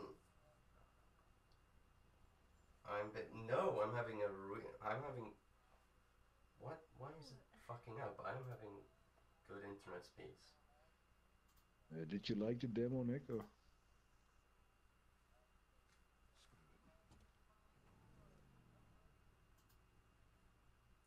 I mean, it does look interesting, but the thing is, if you play The Last of Us and you've seen all those trailers and stuff, then the bar is set very high for a game like that to really impress you, right? But a lot of people really like it seems.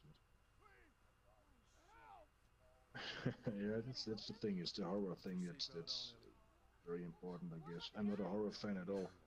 It almost kept me from playing The Last of Us at all because I'm not really into zombies and stuff like that. But once I played it, I found out it's not the main focus of the game at all. It's not about zombies or anything like that. It's about the characters, obviously. I think most of the horror games are about the scares and stuff like that. Okay. Yeah, let me refresh the stream as well, see if it works again.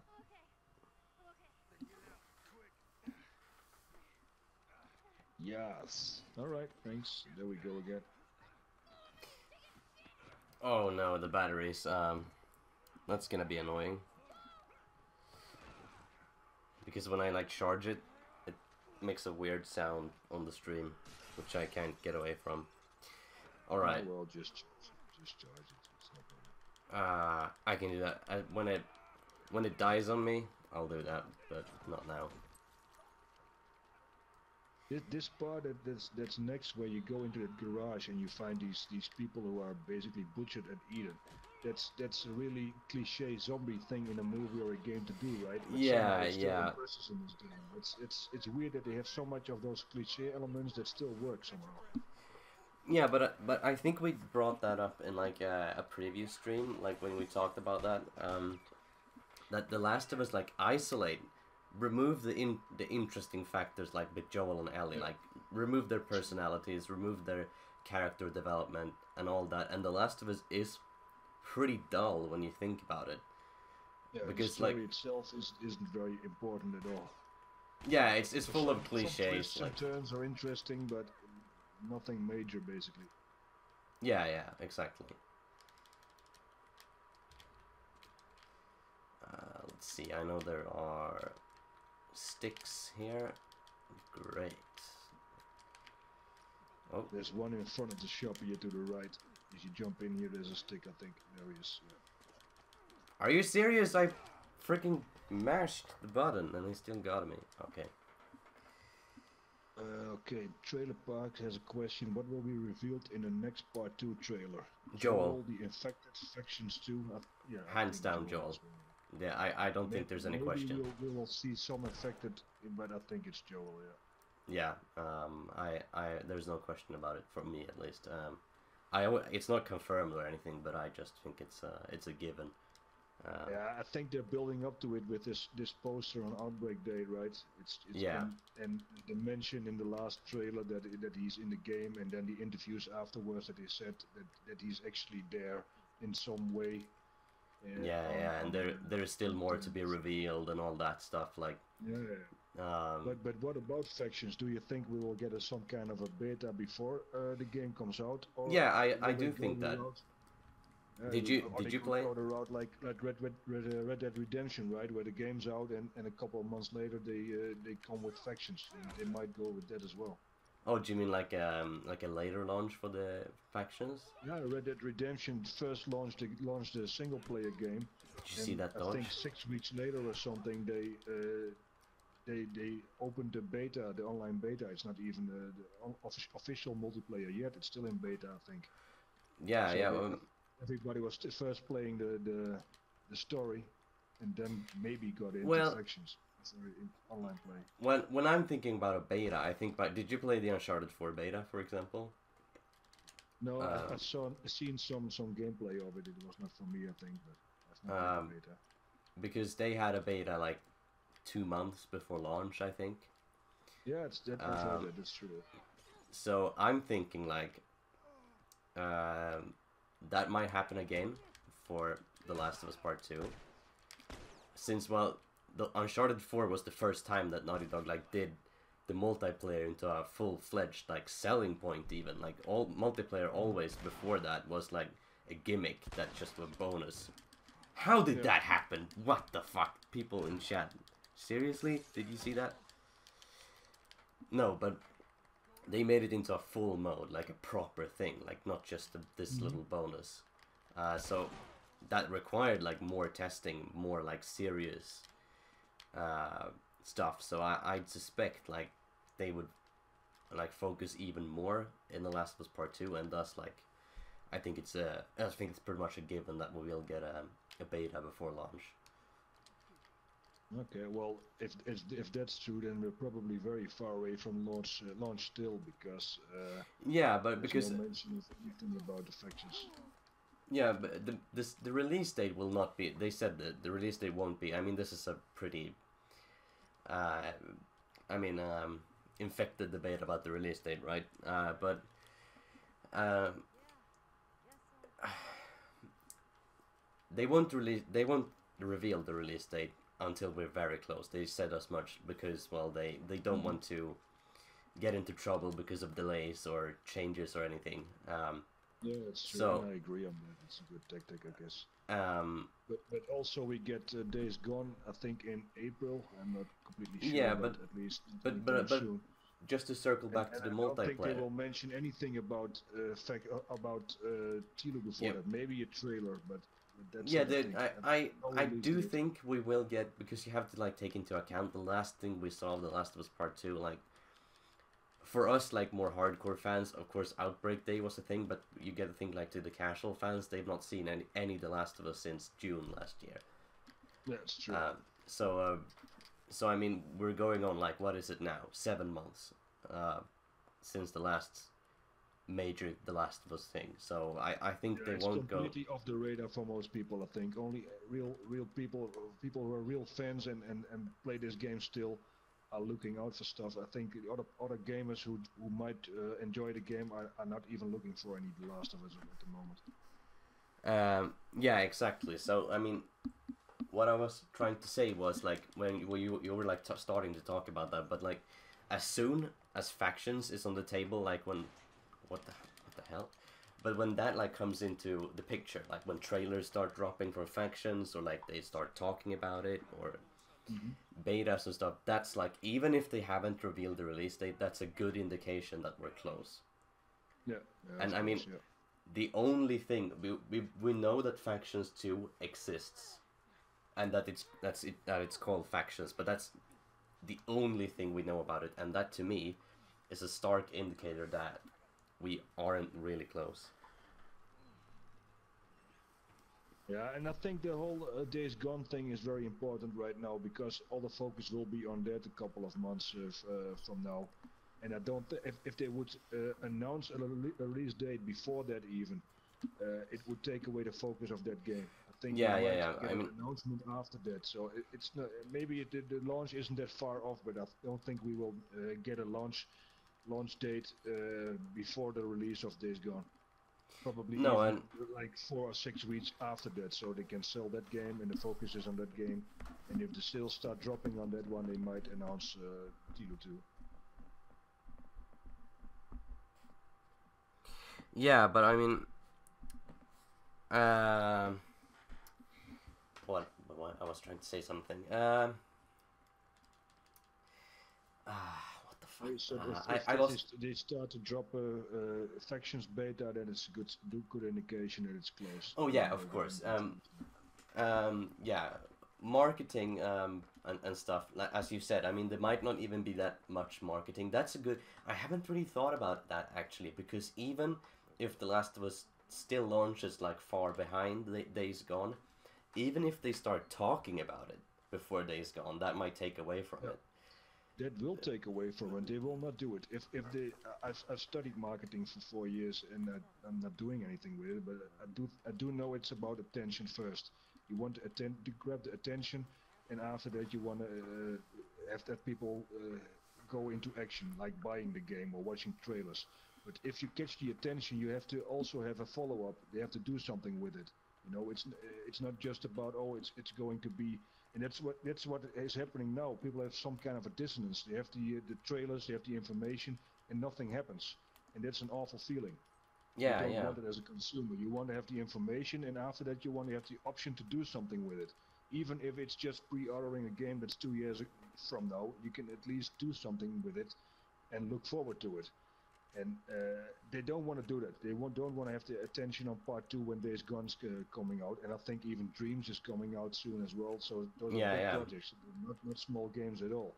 So I don't think we will hear anything about TLOU before that. Maybe a trailer, but that's it.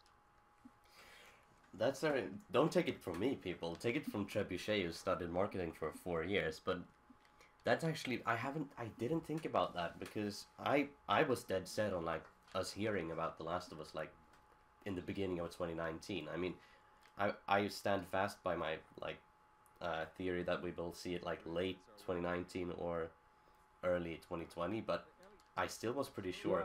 Yeah, I agree, and they can still do it. But that's a There's no problem. That's a really good point. They're not gonna give you a release date before Days Gone is out for at least 4 or 6 weeks or something, and they can sell it, because a lot of people are going to choose between them. And the thing is, the people looking forward to part 2 will be easily convinced to buy Days Gone, because it seems more or less a similar thing, you know. Yeah, it's a substitute. Like when you're starved, like for part 2, you like buy Days Gone, because you're gonna want to scratch that itch of that TLOU itch, and you just go, oh well, let's buy this game and see if it's any good, you know, just to bridge the time gap. So it would be very, very weird if they give a release date before that. It makes total sense. Yeah, that's a very good point. Tjenare mannen, är det Ove Sundberg eller? Nej, sorry. It's just Kevin. He's Swedish too, so I was just goofing on him. Let's scroll back a bit in the chat. No, but are you ready for? Yeah, okay. No, I wanted to add like one more thing, but I lost my train of thought. Just let me think for a second. Yeah, it's still possible. Like even though they won't like, it seems like it's very far off. Like it might take a turn and go really fast, because like I just think of the Division 2, for example. Like they've been very, very, very quiet since this summer, but like the game is releasing in just 1.5 months, roughly. Yeah. And they're like, now they're really, really hard on marketing. There's just coming out trailers all the time, and there's the beta coming up, and they're like focusing like a lot on that stuff, which might be something, I don't know Ubisoft's other releases, but it might be for a reason like that, that they don't want to take away from their other games, which makes total sense. Yeah, I think they don't want to divide attention, and that's what Rockstar does all the time. Basically, they give some trailers, some information, and they give clear information about when it's going to release. But very close before you can actually buy the game, they start grabbing your attention and give you options to actually do something with it, like pre-ordering, special editions, and stuff like that. So it has to be more focused, and I think it has been pretty scattered out in the gaming industry, and I think they're going to be more focused in it. I think it's even a reason why they're not at these big big events anymore because you have to share your attention constantly with other games. You have like 15 minutes, Oh maybe yeah. an hour to focus yourself, and I think it's all about attention. And I think they figured it out, and they want to get people in a certain mindset and be able to do something with it afterwards. You have And a if they lot spread of it out too insight into much, that, it's Treb. You like should. teasing too long. This is a very interesting discussion, actually. You could make a really good video about that, explaining it way better than I. Because, like, as soon as these release date, I mean, I have nothing against Breakthrough. I love Breakthrough. He's really cool. He like called me on Skype and we talked, and he's really chill. He even offered like to put my videos up on his channel to gain exposure and stuff. He's a cool guy, is what I'm trying to say. But like his release date videos, I feel like it's not misinformation, but it's giving people false hopes, I think. Yeah, you're teasing people, and if you're not delivering, yeah. you're not offering something they can actually do with it. You give them a certain hype, a sort of energy rush, basically, and afterwards they cannot be anything than disappointment because it dies out. The hype dies out for a while, and people get desensitized to hype, basically. If you scream now, it's going to be out in 2 months, nobody's going to believe you anymore. You know, so it's good to have a theory about when it's coming out, and it can be an interesting discussion, and you might even believe it yourself. But most people will not even believe you. Even if somebody like that has the release date now, they get leaked somehow. They know the release date, and they say it's definitely going to be November, just as an example. Nobody's going to believe it anymore because you think, yeah, well, it's just another theory, right? So I understand that you would want to make videos about it, but it's not really working in the long run, I believe. But it's just definitely, yeah. All right, let's get a question in. It's been let's see. You can check on in chat. Mara Croft had a question about: is there anyone else here who thinks that Ellie has a child?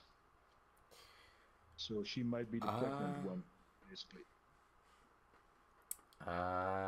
Well, that poster is very interesting. I made a video about it, and I have to say I don't remember really what I talked about because it's so hard to like figure out who it is. I mean, it sort of looks like Ellie, but I mean, it's just because of the hair, right? You can't see the face at all. And it's the relation, of course. Well, Ellie was the main character in the American Dreams comic, so why wouldn't she be the main character in the American Daughters comic? I mean, it seems like it's made to make you think it's Ellie, right? Yeah, but still, like,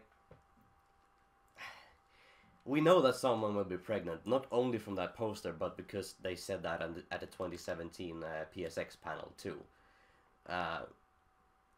And I'm not sure how I feel about it being Ellie though, and how would it even work, like, story-wise? Like, if we take, like, okay, I gotta arrange my thoughts here a bit, but the Jackson part, they said at the E3 like Coliseum panel that Ellie was sort of this like, and she says as much herself, she was like this outside girl in the Jackson community, and that night is the first night that she actually gets like very close with, I mean, she's been best friends with Dina, or like she's been like the only friend, but that night was like the first time she got really close with someone. So I mean, and she's not straight, so how would she get pregnant in Jackson? I've heard some people discuss that she might be raped, basically, and she's forced to have a child or something like that. But I think it would be a bit far-fetched. We don't really need that much drama. But I mean, when there's enough drama itself, you know, it would be looking for drama, I think, if you do that. But I mean, when is that going to happen? I mean, and still, if she's supposed to have it, but I mean, how would it be significant if she doesn't have the child in the game, right? If she just gets pregnant, what's the point?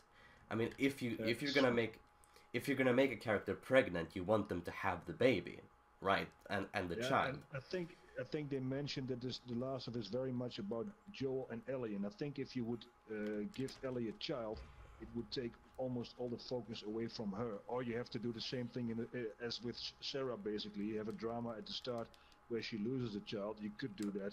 Yeah. But as I said, I think it's adding a lot of drama where it's not necessary. These characters are already interesting enough without extra Yeah, layers of drama. but it adds an element of like time as well. I mean, if she gets raped, it's not gonna be relevant for like another 9 months. And how does that like affect the game in like the time frame? Because the original game, They could do a time jump, but yeah, I but I don't mean, think they will go for cheap added drama. Basically, I don't think it needs it. yeah. I mean, it does seem like it does seem a bit like sheep, as you say, like with like making Ellie the one being pregnant. So I think I talked about it actually being Maria, because that could make sense. Like her, they are like the only family couple I could like see. Yeah, well, That we it know could about. also be Dina. Oh yeah, that's another. It could be Dina, and she could get a child, and maybe Dina dies, something like that. I mean, that might work. And then Ellie has to take care of the child somehow, or keep it safe, something like that. That could work. Yeah. Okay, I think we've pursued that train of thought as far as it can go. Let's see if there's something else. What? Behind you? You're blind, Ellie. He was in front of me. Let's see. Are there any other questions or things you want to raise and ask in the chat? There was a one. Yeah, that's a good point, Trailer Park.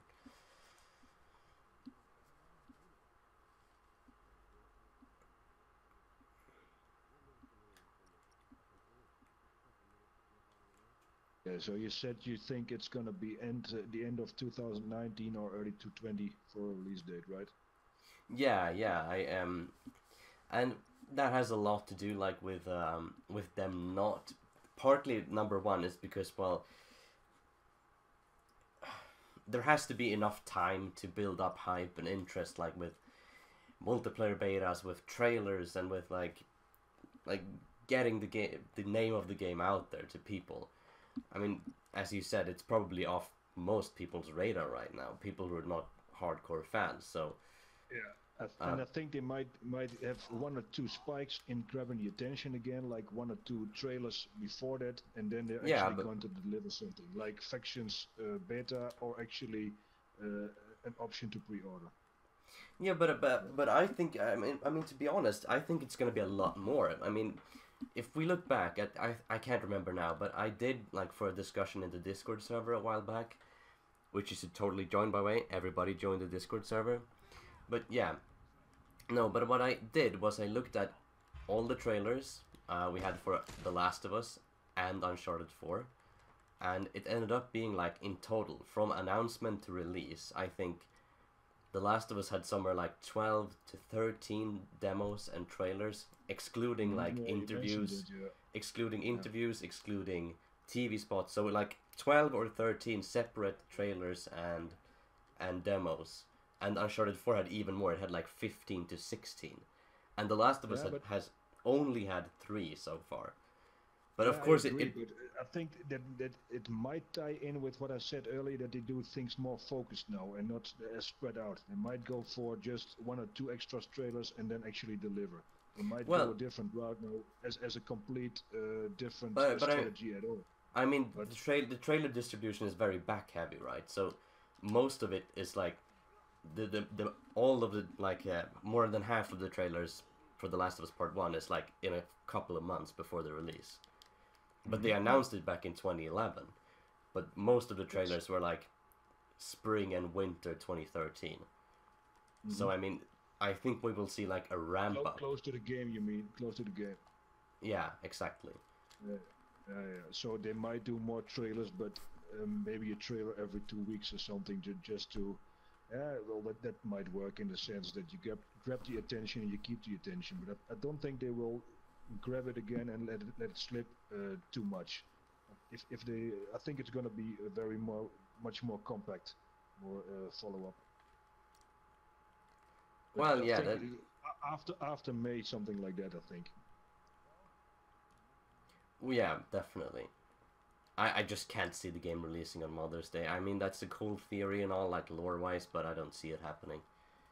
It might have been the original plan because Days Gone has been delayed, right? It would have come out in I think January Yeah. officially. And it's been delayed, so they might have had that theory, and I'm a bit scared that they want to keep that theory and just postpone it till 2020 because they actually want to do it on Mother's Day. So that might be a thing that you just take the time now because they're too late anyway. Oh yeah, and then there's like another zombie game coming out, and fuck it, we'll just wait to the 2030s.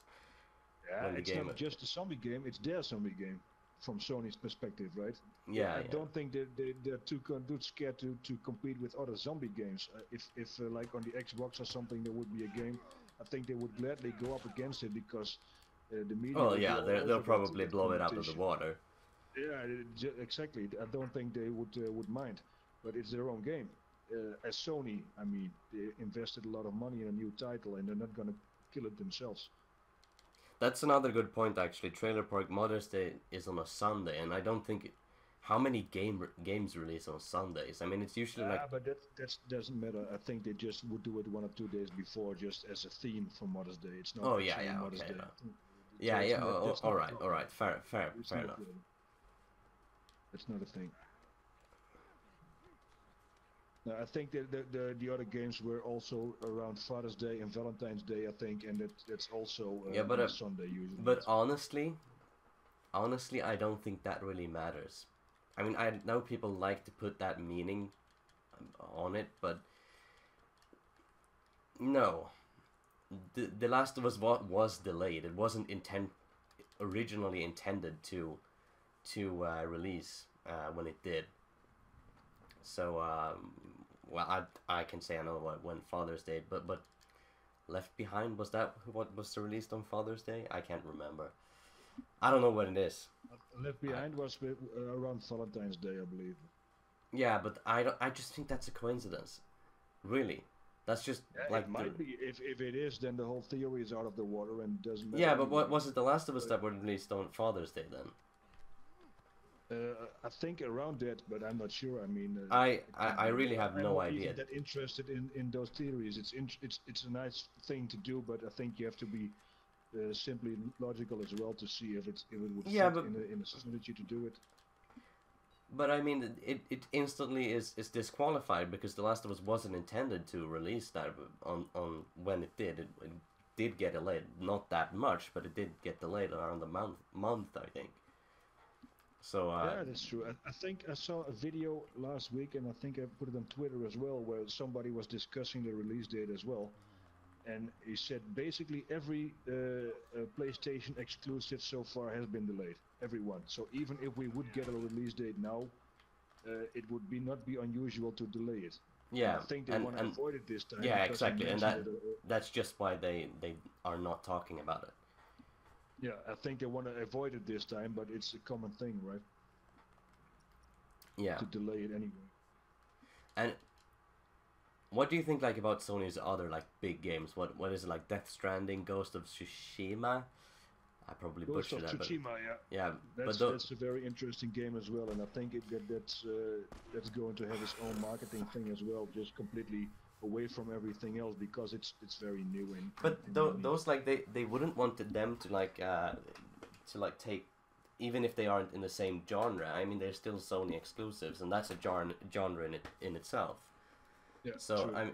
I mean, would they want? In that sense, if they really want to just sell games, if that's the perspective, right? They just want to sell all their good exclusives. If they really want to do that, they should probably bring it out in early 2020, just after all those new games. First Death Stranding, first Ghost of Tsushima, Days Gone, the whole thing. All of them first. Give all of them a couple of months of marketing. Yeah, I would imagine that. Sell that. Because everybody's going to buy those games if you're waiting for TLOU-2. Like, okay, let's just check this out then if I'm not playing TLOU. You know? Yeah, exactly. I mean, so if that's the focus, then we're gonna wait a long time still. Yeah, I mean, I can confirm because I didn't originally plan on buying either God of War or Spider-Man, but I ended up buying both because, I mean, I needed like... Exactly the same. Yeah, So I mean, and then they were if they had come out during the same time, I wouldn't have bought both. So I mean, Yeah, true. I wouldn't have even. I might have watched a review or something. But if The Last of Us would drop today, you know, we would play the story at least 5 or 10 times first, and then go into factions and maybe play that for half a year before we even consider playing anything else, basically. yeah, So if they are going to release all those big games in that time period, a lot of people are not going to buy them. yeah, Not because they're not good games, but because they're already satisfied with what they got, and they can milk that hunger basically by giving us other games in the meantime. exactly. Yeah. And I was kind of hoping that they already did that with God of War and Spider-Man, so we already had that trick, but they might prolong it a bit. And maybe it's simply not ready. It could also be not ready. Yeah.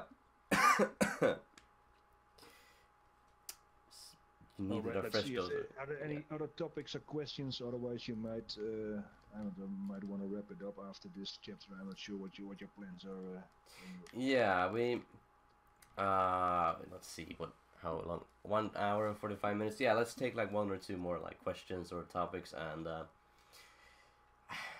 I want to try like a 1v1, just you and me, and we could see how the mood gets after that. If we're up to doing like a couple of private games, but the focus of this stream is TLOU-talk. It might be a better idea to just invite people for a private if they want to, and if they don't want to, we can still do a 1v1 or 2v2 if you wanna. But well, yeah, I mean the focus of if you start playing a 1v1, I think most of the people will leave anyway. That's my guess, but well, I mean the focus of this stream is the TLOU-talk. Anything that's on top of that is just like the bonus. So it's not gonna be like a full-blown multiplayer stream. I will get around to those, but not this time. So if we do multiplayer, it'll be like a quick one, like a few games maybe, not more than that. That's good. But if we want to do it, we might want to set it up already so people can get on. Well, I still want to. Yeah, but I still want to finish this TLOU-talk session. So we'll get around to that. But let's take a few, like 1 or 2 more. Okay, it's up to you. It's your. Yeah, if you have to leave, that's maybe we should. No, I don't have to leave. I'm just checking what Did you see that? What the hell? Wait, how far behind is the stream? There he goes. Yeah. Oh, I saw it. Yeah, okay. I didn't see it at first. What the fuck? Magic again. Magic trick. Oh, you gotta love the game. Oh yeah, The Last of Us. Perfect game, 10 out of 10. There are not that many glitches like that in a normal game, right? There are a lot of flaws in the combat system, but not that many glitches in a normal game. But yeah, I mean, any other. This is the Last of Us is quite broken actually. I mean, you don't think about it because it's so really? good. Blasphemy! How dare you say something like that, Emil? No, but I mean, you did bring stuff up later. I mean, really? No. Yeah, he just fell through the floor. That was stupid. I don't know if he died. That might be an interesting thing. We might come to a Trailer Parks question after that. Just a simple question. And maybe the people in the chat want to answer it as well. Do you think if this game, exactly as it is now, would have been released today as a new game, do you think it would get the same reviews, or would people say it's laggy or broken or glitchy or something like that? What do you think? Judging from the by romance and all the ideas we have about the game, exactly as it is, would we think this is a broken game somehow, or would we still think it's perfect?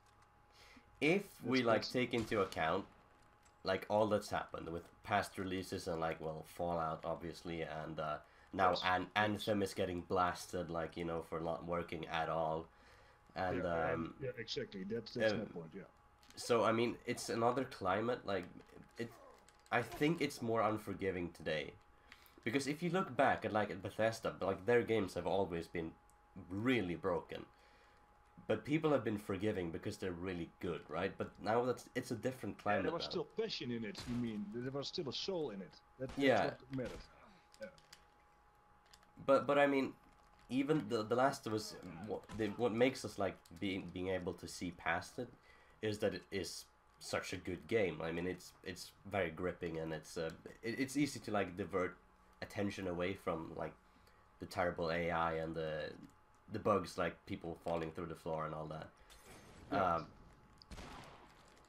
But if it were released, I don't know. I mean, I think it still would have gotten like really good reviews, but maybe not. First of all, I think the graphics would not be seen as that impressive as it was, because there are better looking games out there now.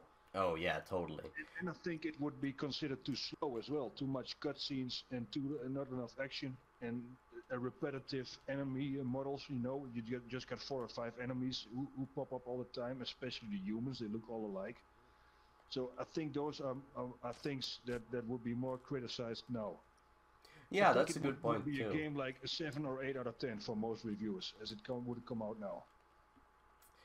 That is actually very interesting. Yeah, those are a good point. I mean, I can't really see it.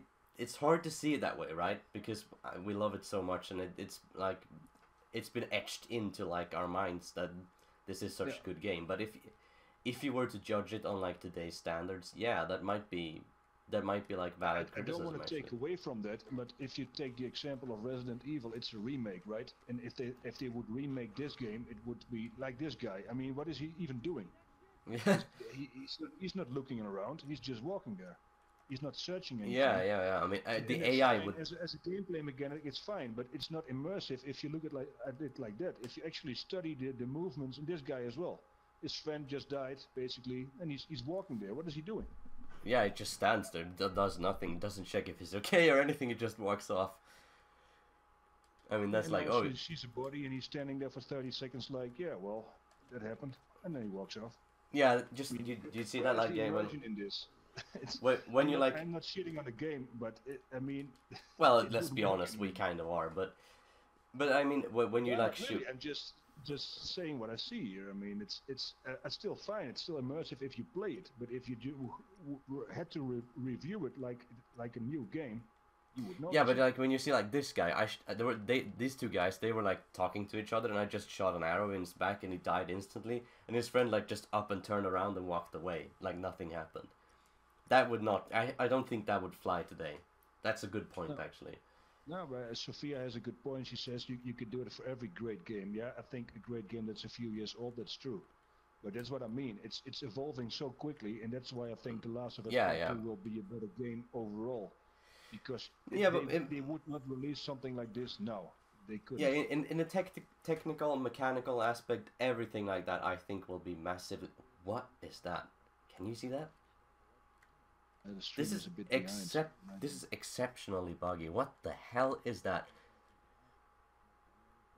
Oh, it's just rendering in. I've never seen it so close, like when it gets rendered. Yeah, well, it happens all the time, but because you play it slowly and you look at those things, they're all around you. But normally, if you play it for the first couple of times, you're so immersed in the game, you wouldn't see it.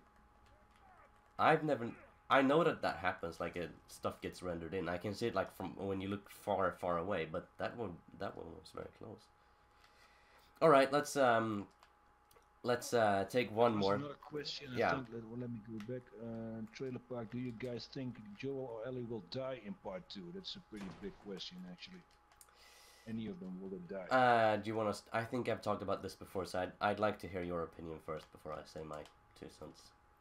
Okay, I can be very short on that. No, they won't. I think it's a trilogy. I think it's meant to be a trilogy, and there will be a part 3, and I think we will say goodbye to Joel at the end of part 3, and I think Ellie is too much of an iconic character, like for instance Mario. They wanted Mario to not be a plumber anymore, and there was some kind of backlash after that. People said Mario is just a plumber. He is. Don't take that away. He's part of the collective consciousness, and so is Ellie. I think she's part of the collective consciousness, and a lot of people think Joel is as well.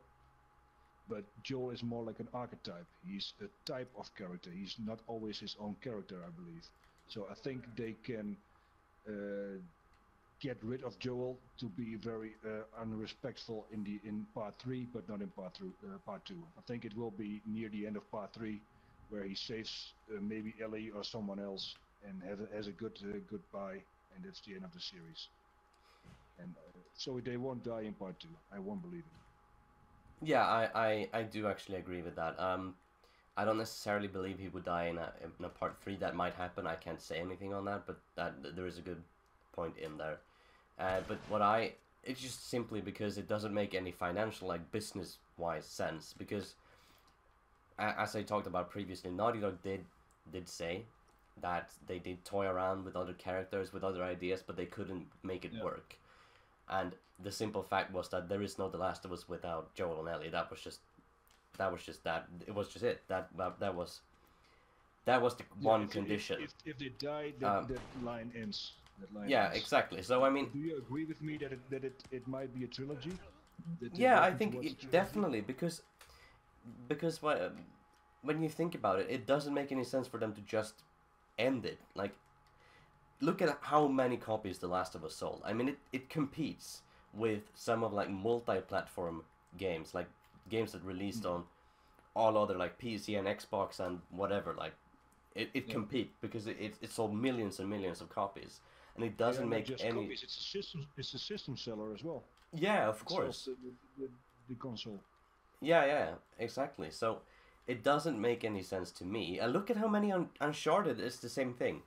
Look at how many Uncharted games there are, and I don't think that is necessarily only because Naughty Dog wanted to make that many Uncharted games. I just think that Sony realized that it's a very lucrative game franchise. It's a very iconic PlayStation thing, and I think The Last of Us has become that as well. So it might end after 3 games, but I don't think part 2 is the end, because I mean, Naughty Dog maybe would want it that way, but I don't think Sony, the execs and the suits over at Sony would want that. So for that simple reason, I mean, excluding all lore, all story elements and stuff, just looking at the IRL stuff, I don't think it's a possibility that one of them will die in part 2. No, I don't think so either. And I don't think there's a use for it as well. As I said, I don't think they will go for cheap drama. As in, see us be brave and kill off Joel in this game. I don't think they will do it. But no. And I don't think they need it as well. Alright, I just want to react to a remark, and I guess said the trashing on The Last of Us. I think you're joking there, but just to make sure, no, we're not. I'm not plugging my own video here, but I did a couple of videos on it. No, it's fine. Just look objectively at the romance around the story, and I make a difference between the experience of the game and the gameplay itself. And I love it to bits. It's a great game. We make videos about it. We talk about it a lot. But sometimes it's good to be objective and just have a new look at it and see that it's not as perfect as we might think it is, and that gives a lot of room for a better game after this. Oh, definitely. Yeah, I'm not trashing on it at all, but I think it's okay to make a little bit of fun. It's tough love. It's tough love. Yeah, it's tough love. And the thing is, it's actually a compliment, because the game can be very broken and still doesn't take away from the pleasure of playing it. So it's It's in a way, it's a compliment that even with the flaws, it's still a great game. Yeah. Okay. I don't have a problem with you plugging your stuff either, but everyone, if you're not subscribed to Treb, go and do so. I've provided links to both his Twitter and YouTube channel in the description, so go do that. But yeah, is there anything else you wanted to bring up from the chat, or should we move on to do like a little tiny multiplayer section before we end? Let's have a quick look if there's something we need to set the game friends. Okay, Nick says they put more effort into new games basically than the old games, and not everybody. I think we got CD Projekt Red with The Witcher and the new games they're working on. So it depends on the publisher, I think. Yeah. Not always. And I think there was a lot of attention in Red Dead Redemption 2 as well. Some people found it boring, but you can't deny the attention to detail and passion there. So it's not always true. No, obviously. It might be true for a lot of games, though. Okay, let's see. Do you guys think in The Last of Us Part 2 they'll be traveling not only to Seattle, but other places along the West Coast like Oregon or California? California would be the dream. San Francisco, there is actually a very good reason for them to go to... fucking phone rings. No, there's a very good reason for them to go to to San Francisco, because one, the original game was supposed to end there, and two, there is still, lore-wise, there is still a Firefly base there, and the Fireflies are confirmed to be in the game somehow. So my theory is that we will see them in San Francisco, hopefully. I want it to be that way. It would be nice. Yeah. That would be nice. I don't have an opinion about that, to be honest. I'm not sure. Well, it would be nice if they traveled a bit again. Yeah, because well, a slight worry, I guess you could call it, I have with part 2 is that too much of it is gonna take place in the same place. I mean, the traveling was such a big part of the first game. It was a journey in every aspect. It was a journey, like, emotionally, relationship-wise. It was a physical journey, like... even seasons, right? Even seasons. Yeah, of course. I don't want them to abandon that too much. I'm fine with, like, a bigger section taking place in Seattle, but please, let us have, like, more traveling. I do also like that they take the time at a certain spot. As we started out with Billstown, I really like that because it was pretty small and confined, and it gives you a reason to investigate in little things like the music and bars and all that stuff. So if you travel too much, you lose connection to a location you're actually visiting, you know. So there needs to be some kind of balance. So it's nice to have that sense of progression and a journey, but I also like that it's grounded sometimes in certain locations. Yeah. There is positives to both, definitely. All right. Okay, shit. My iPad died. Now I can see the chat. That's a bit of a problem. Wait, let me just... I gotta do it through my phone now. No, I agree, Nick. It can be boring for a lot of people, but you can't deny the attention to detail and the music. If you're into that, if you're into just playing a slow RPG, it's a masterpiece. If you want more action and a faster story, then I can see. Yeah, I think a lot of... say there's no attention to detail, or they just rushed it out to make money. That's simple. You know what I think? With like a lot of people remark, I think a lot of GTA fans went into Red Dead thinking it was gonna be like a Wild West GTA. Yeah, but the first one wasn't already. The first one was really slow also. Yeah, exactly. So I think that's the reason why a lot of people have that sentiment that Red Dead is like boring and slow, because GTA is so different, even though they have a lot of similarities too. Yeah, true. It's a very different game. And I love both of them. I think Red Dead did take some time for me for it to grow on me, because originally I actually did think it was pretty slow, but I did get into it and I ended up loving it a lot. Yeah, I agree with some of the arguments, because I started out playing it. I played it for a couple of weeks very intensely, but I haven't even finished it yet. Once you get out of it, once you get out of the immersion, there's not really an incentive to get back into it, I feel. It's a bit weird. It might just be me. I will finish the game at some point, but I don't feel pressure to go into it because it's so slow and big. So you need more time to actually finish it. But that's a different discussion, I guess. Yeah. All right. On that note, or is it? How do you want to do? You want to get 1 or 2 people extra in to play? Because yeah, I think it'll take. Oh shit! I gotta start from here. Okay, that's a good time to quit the story. I think it'll probably take too long to get a full like 8-man lobby, but let's just get. Yeah, let's get like what 3 people in. So two maybe like 2 or 3 matches with 2v2. That could be cool. Okay.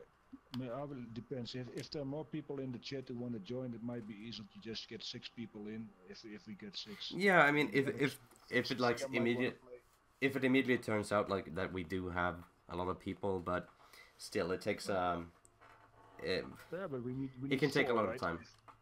We need 4. If Kevin wants to join, maybe Alex and okay, Sophia, we need more. If you want. Who wants to join? All right, I'll be back in 2 minutes. Okay, you see if you can get 4 people in, and otherwise we'll do 2 and 2. Yeah. Okay. I'll be back. Yep.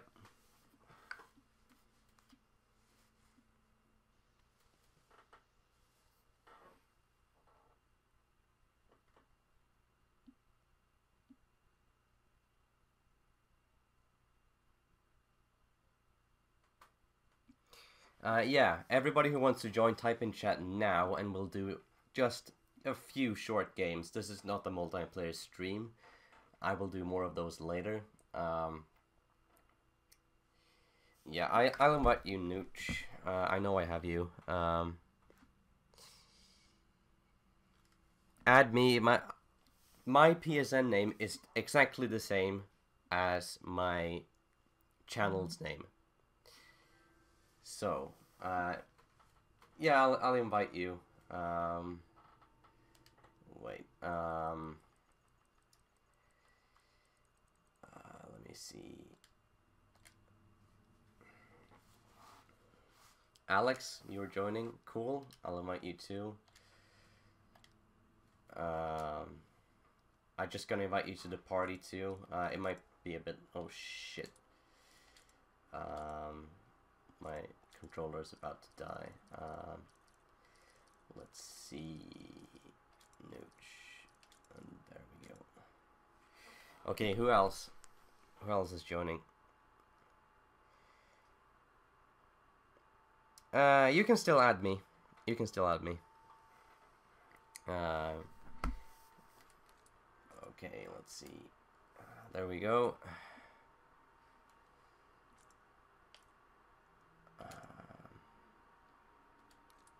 Okay.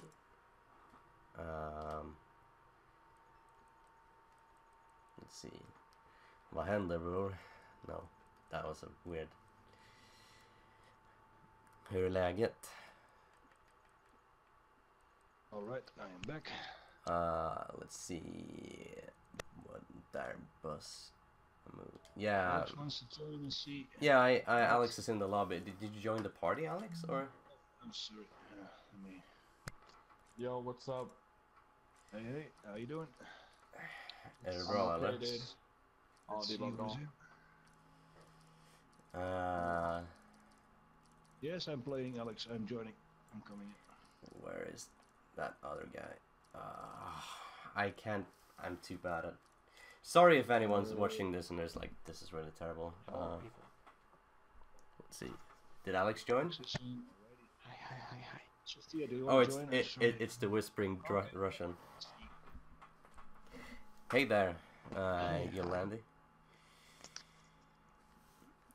Alright, Lara Cross wants to add you, Emil. So on PlayStation. Yeah. She can go ahead. Add me on PSN. My name is the same as my channel. Okay. Do we have anyone else who wants to join? Or is this all? Wait, how many people are we? Like 5? I think we got at least room for one more if you wanna. Yeah, there might be a bit too much of a hassle too. Oh, I forgot Nooch. Hello everyone. Hey, what's up? Are you doing alright? Hello. Yeah, let's play. Yeah, don't expect anything amazing from me. Stop sent Waller. He said that the game is going to launch very soon actually. I said, you see that on the review, I think. The game was going to launch. Okay, could you like increase your mic a bit because I can barely hear you? I think he's referring to that musical performance, right? What's his name again? Musician of The Last of Us said it will release soon, but I don't think he's got a release date. I don't think he knows the release date at all. How would he know the date? There's no reason for them to actually tell him so. Okay. Okay. Hey Roger, how you doing? I think we're just playing 2 or 3 games now, but we might team up later if you want afterwards. We're doing just a few games. This is not a multiplayer stream. We're doing a few games for fun. We might be playing later, Roger, if you wanna. Okay. Is there anyone else? I could use like one. We could use one more. We could choose 2 more if you want a full lobby, but we got 6 now, right? We already have 6. That's cool. It's got We're 6, like- so we can play if you want to. I want to do the random loadout thing. I'm the dictator here. Yeah, I cool. decide what we do. Yep. Dictate as much you want. There we go. Give us the Okay. loadout. Let's see. Is there any activity in chat, or is this it? Well, I can't see the live chat now for some fucking reason. Why not? Okay, cool. That's it. Anyone who wants to play with me later or in the stream and stuff, there will be more opportunities. Det går fler tåg, som vi säger på svenska. Don't freak out. I think there's Firefly bot. The Firefly bot? That's Yeah. just... do I wonder what's up with that? It's I did set up that a few days ago. Just one of my Discord mods, Ruano, shout out to Ruano, wanted me to do that. So there's a lot of commands you can ask that thing to like give you a lot of answers. I can put those up in the Discord server later, so you know, for a future stream. But what's the web page again? What? TLOU-talk.com. TLOU-talk.com. Okay. Hyphen between TLOU. Yeah, don't forget the hyphen. What's it for Spider-Man, right? Let's see. TLOU-talk.com. Spider-Man reference. Okay, let's see. Let's exclude the DLC, right? Because not everyone has the same. Okay. Is everyone ready? Yes. Okay. Ready? Yeah. It's gonna be Shorty, silenced Shorty. Yeah. This is gonna be weird. Silenced Shorty, silenced burst rifle. Oh my god. It's always a shorty in a burst rifle with a random thing, right? It's remarkable. Nice. Yeah, it seems to be that way. Explosion Expert 2.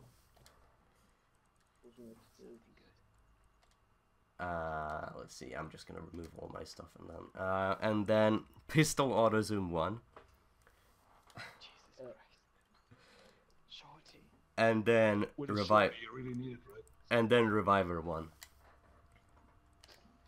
All right. And Never. That's it. Silenced Shorty, silenced burst rifle, Explosion Expert 2. Oh, Strategist 1. Right. I was thinking I missed one, yeah, but all right.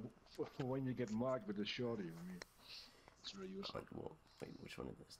2. Wait, I gotta see. Reviver 1. Right. So, has everyone got it? Yeah, this loadout is just simply amazing. And I work Yeah. with the hype stuff. It's awesome. No, I'm gonna do so terrible. I haven't played factions in months. You saw how bad I was at Grounded, so this is not gonna go well. Has everyone got it? yes. Okay, Yes. good. Let's see. Private match. Let's see, what map are we doing? Let's take some really stupid map. Checkpoint. Well, that's a try-hard map. I like Checkpoint, but let's pick a stupid map. Let's take Lakeside. I mean, have you seen Alex on Checkpoint lately on YouTube? I don't think we want to go on Checkpoint. Okay, everyone spam the... Yeah, everyone's doing that. Unstoppable Force on Checkpoint. Yes, the sniper map with our shorty. That's good. Yeah, exactly. That's what I thought. It's gonna be... Yeah, I think we should do a stupid one.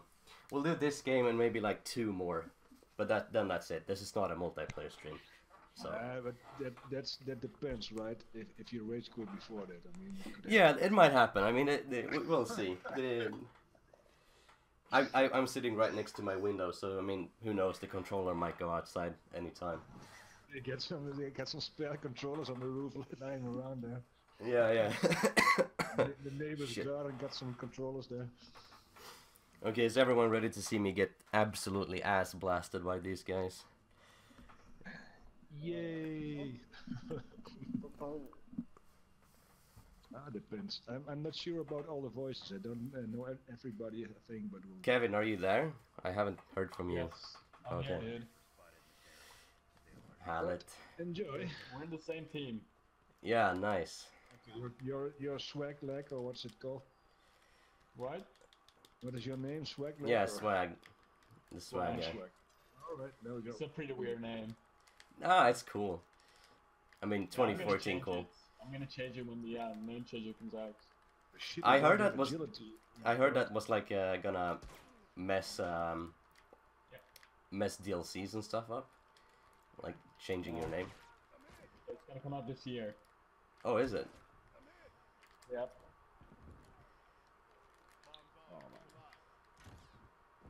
You see, I'm totally fucking You incompetent. hit it. Alright. No. It's a miracle I'm not dead yet. It's a miracle we need. A miracle. Hey, don't silence shortly me in the face. Oh, somebody. There's another Where the one. hell is that freaking It's health kit? Alex camping in the gazebo. I got one. There should be a health kit there somewhere. I'm just totally.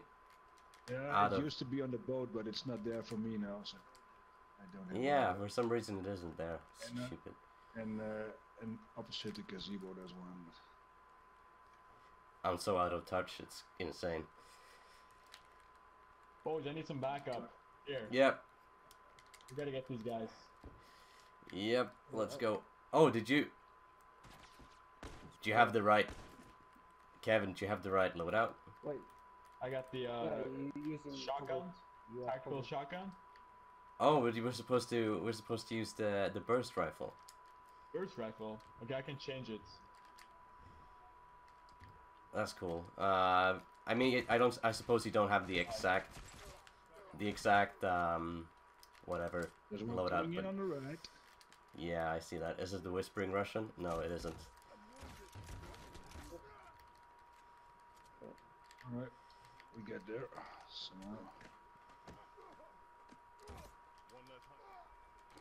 all I hear is silent shorties going oomph oomph. Hey, Whispering Russian, are you still there? Yeah, he should be there. No, he's not there, he says. Nooch, I can barely hear you. Really? Why don't we just like... Maybe... Come here, Yeah, come here. Is this good? Yeah, no, that's much better. That's much better. Oh my shit! gosh, you got here.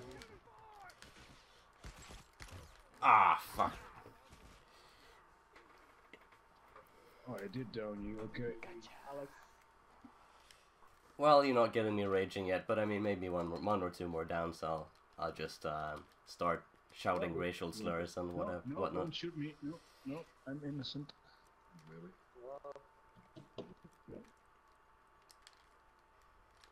Like my internet sucks or my PlayStation weak, so I'm going to be lagging a lot. Oh, that's fine. Oh well. We'll see. Okay. Oh my god, I'm so used to agility after playing 2 days with it. It's crazy. What weapon? Agility. Oh, Perk. agility. Is that a DLC perk or is it Yeah, it's DLC. I bought it this week, but my god, it makes a difference. that makes you like not make any sound, right? Yeah, and you move Yeah, you around make very sound. very quickly. You jump over stuff you and you make run sound. quicker. And everything is just smoother. Yeah, you wheel quickly. Got It's a him. huge difference. I didn't expect it to be this. Oh my god, I can't aim for shit. Did I kill it? Come on, Well, man. somebody did. I think it was me.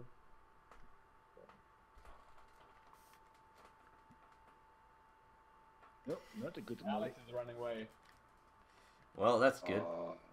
Yeah, he's healing up. Well, The let's see. I really like the pistol auto zoom on this loadout. I gotta say. Well, Putting it to it's use. very useful.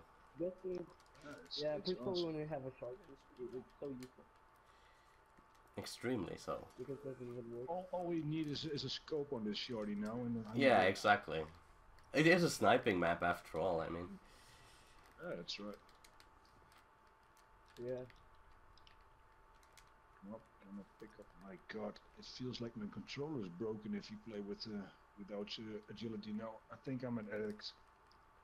I think I need a talking group for agility users now. Suffering from agility withdrawal. Anxiety attacks without my agility. I need it. It's abstinence, Treb. You should get help. Yeah, but there's I'll no just- help. Just only the use of agility. There's nothing else. Nothing compares. Oh my god, yeah. Let's skimp. Okay, good. Oh no! Oh god! Okay, that's. Bro, he's Do you one have shot. like a throwable? Actually, he's literally Kevin? one shot now. No! Don't try anything, please. Oh my god, I get stuck behind. I'm so rusty. I'm so incredibly rusty. I'm starting to dissolve. Oh my god! I haven't died yet. That's Medic! What? I can see I was behind. People in chat. Look at that. That's fucking bullshit. Just spamming this shorty. Oh my god. Is this unfair? I am not happy with this. I know, Sophia. Please rebalance me soon.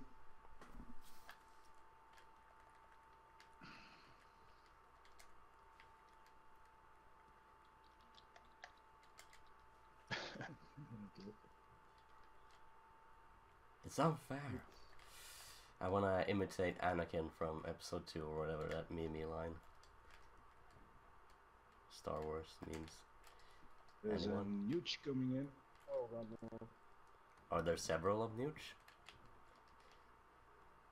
Alright. I'm starting to like this burst rifle. I think I might be a burst rifle addict soon as well. I Nice got him. one. Oh god! Cheers! no. What's this one? Oh, I think she could be so bad. Oh shit, Alex. Ah, come on, man.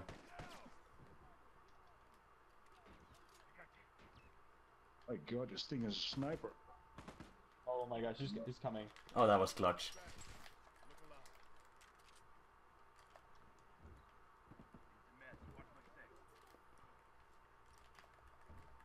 Okay, let's go and support old medieval siege engine over here. We gotta score 3 buckets. Yeah, 3 buckets all day. Support the 3 bucket. Oh, there's somebody. There's somebody behind that house. Which Yeah, house? No, there's no Boats. one. That's What's absolutely sleeping no around, one. I guess. Yep. Oh, here. I got him. I got him down. Oh. Oh fuck. There's also Somebody is. Someone's lagging to shit. I'll just check him out.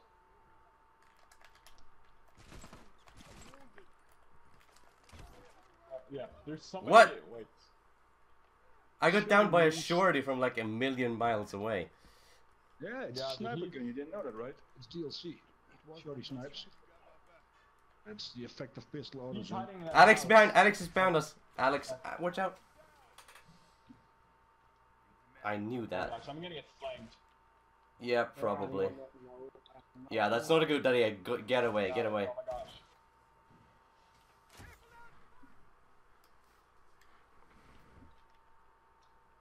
Oh my gosh.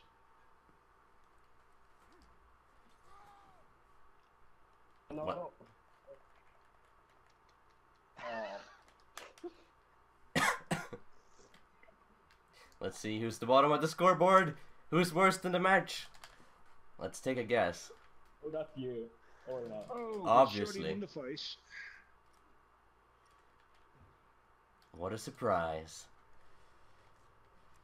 You were covert, who's covert? I'm covert? Nah. Nah, lies. Dirty lies. Trebby never covert.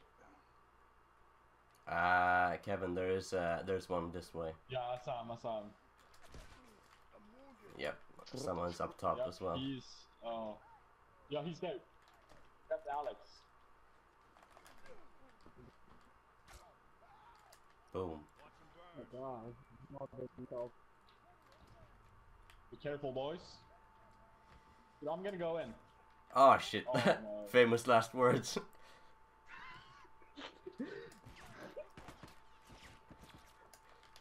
My god, this gun is ridiculous. It's a sniper. I'm bad with it, Treb. obviously, but hey. I want some medieval backup. I want some medieval boxes before I die of 10% health. So, 1 sec. Yeah, please.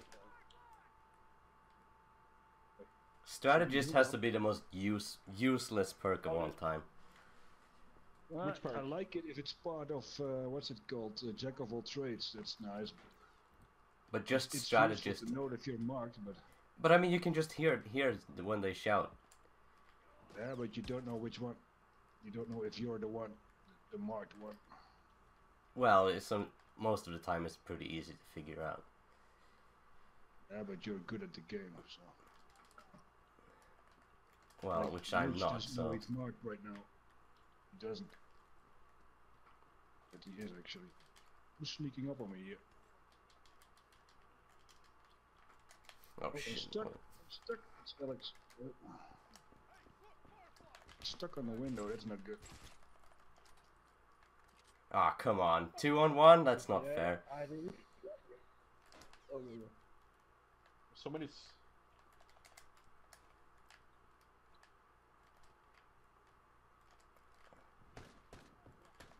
I got him. Oh no. You Nice got him. one. Watch out for the molly! I got him. Oh, that's not a good molly. I can. Oh, that's a good bomb, by the way. I got Alex. Somebody I give got me him. some Nice. health tips, please. No, I just tripped. Oh my gosh, somebody's coming right at me. Yeah, I see it. Let's rush. Let's beat. Oh, I shouldn't execute him. Oh yeah, he's here. That was like my first down in like 10 minutes. Oh, that's good. You see, I'm a lore guy, I'm not an action guy. Well, I am, but I'm just a ragey action guy. If you play a couple of games, you're back in it in no time. Alex, mark me. Oh, they're Mark hiding me. behind that. Oh, where the hell are you? Behind that wall. Or whatever. Still need this shit here. Oh, God. Oh, I got somebody. How did I got somebody down behind that van or Yeah, it's something. me. Yeah, they're just they're gonna die by themselves. Just kill me. Yeah. please. I can stop him. Oh, Oh, this guy. yeah. Yeah, I got him. You died. Got him.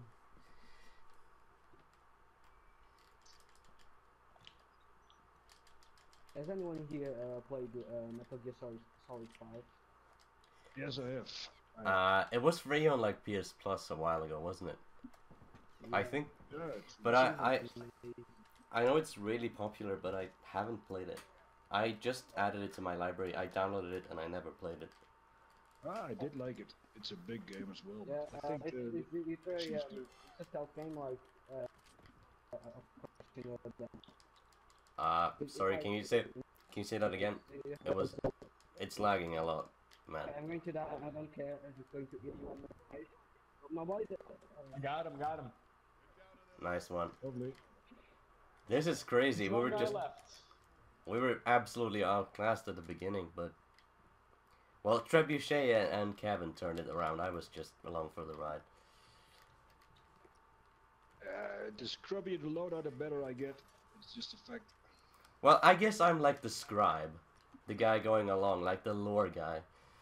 You know, in Fallout, you know, there are knights and paladins, and then there are like the boring scribes, like the ones with the not cool outfits, and the ones that just like keep the records and don't go out in fights. I guess that's me. I don't really believe it. I've seen you around with the hunting rifle a couple of months ago. I'll give you a couple of hours and you're the most try-hard player around, I think. Well, that's the problem. I can't let go of the tryhardness. Where's this guy hiding? You're doing it right now, right? This is fun. Just a bit of TLOU silliness running around Come with the on, dude. silence bursting. Okay. You gotta show your face, dude. You gotta show your face. How did you find him? Visa dig. In the middle of the map. Come on, dude. It's just 10 seconds left. You have to show your face, dude. Come on. Come on. You have to show your Oh, face. there. he is. Let's go kill him. Oh, you got him? I got the. My God, how do I get 12 downs with 2 weapons I never use? What the fuck? Hey, there we go. Okay, next random loadout. This was stupid. Are we gonna play as the same team or are we gonna change teams? Well, but wait, it's no use in doing that now. We're gonna change the loadout. Okay, everyone get ready. Okay, which weapon are we gonna use? Which weapon? Let's see. The website doesn't load for me for some freaking. Oh, come on, load! Oh my God, this is even worse. Just a shorty. Just shorty. Shorty only. Yes, just shorty. No, Okay, no yes. large firearm. Small map. Not silenced. Just shorty. Not silenced. Okay. And first aid training 3. Oh my God, it's. Let's see. I gotta just pick that so I can. Touchy. That's 6 points down the drain. Yeah. Okay, and then collector 2. Okay, all right. That's interesting. I never used it. You used it, right, Alex? You like I collecting. use it a lot, And- but it's useless with first aid. And then marathon runner 1. Okay, so we're gonna run around with a shorty. That's cool. Let's get a small map, right? Otherwise, we're just running all the time. I think this loadout will be pretty fun, to be honest. It looks like fun. Okay, has everyone got it down? Shorty's I'll Wait, I'll repeat it again. ML, Okay. ML, Yeah. ML, random map, just close your eyes and pick one. Okay. Yeah, we'll Okay, do are we that. gonna But play the same I'll. teams? No, probably Yeah, not. just click Are we R2 gonna like change this. names? Just Yeah, do this. but chill out. Has everybody got it? I can repeat it again to make sure that everyone has it. Okay. Yeah, we got it. Just Okay. shorty and shoot. I Shorty am and closing shoot my is eyes. allowed. I am closing my eyes and going up and down, and then I'll end up picking a map. It's just shorty and. Oh long my shot. God, that's the perfect Oh one. my God, are we actually going downtown with a shorty only? Yes, Right? yes. Lovely. Oh my Okay. God, not that one. Everyone, just mash your buttons. Switch team button. Okay, let's go. Let's go, baby. Let's go. Collector for the win. Tell this story to our children. We played in downtown with shorties. Yeah, this was this one time we played with Collector and Shorty in downtown. Absolute madness. Okay, we we'll do. first aid, so if you get shot twice on it, doesn't matter. You died out anyway. We're doing this one, and then we're doing one more. Then that's it. Well, this has been fun.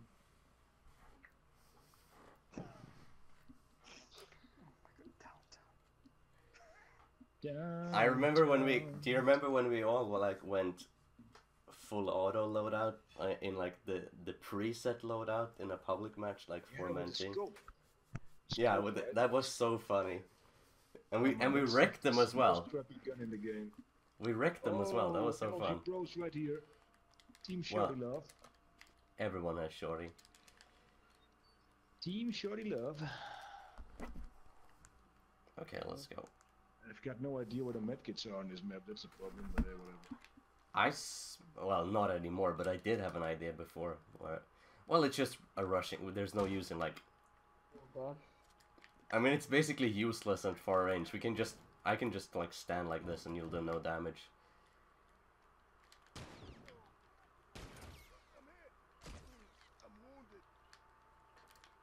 Who's got the silenced one? This room. Oh yeah, of course. We got touchy heals. Lovely. Yeah, Alex, soft hands. That's not even bad. These Well, guys. this is gonna be interesting.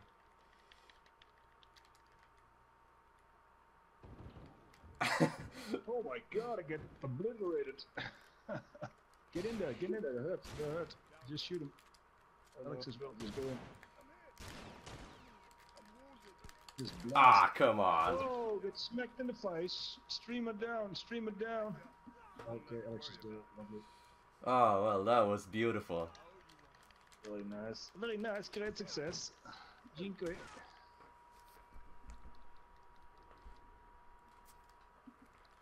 Now we can almost upgrade this thing immediately. Yeah, it costs like basically nothing, right? Yeah. Double upgrade already. Yeah, just do a couple of heals and you got a double upgraded Shorty Love. So used to jumping over shit now.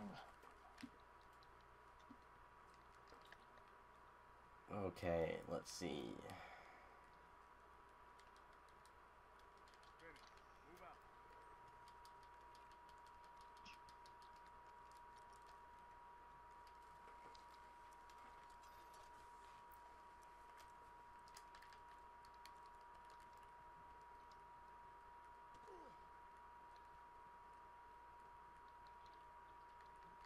It's getting very quiet. Oh no, oh no. Oh. Oh, that means it's try hard. It's getting quiet. Oh.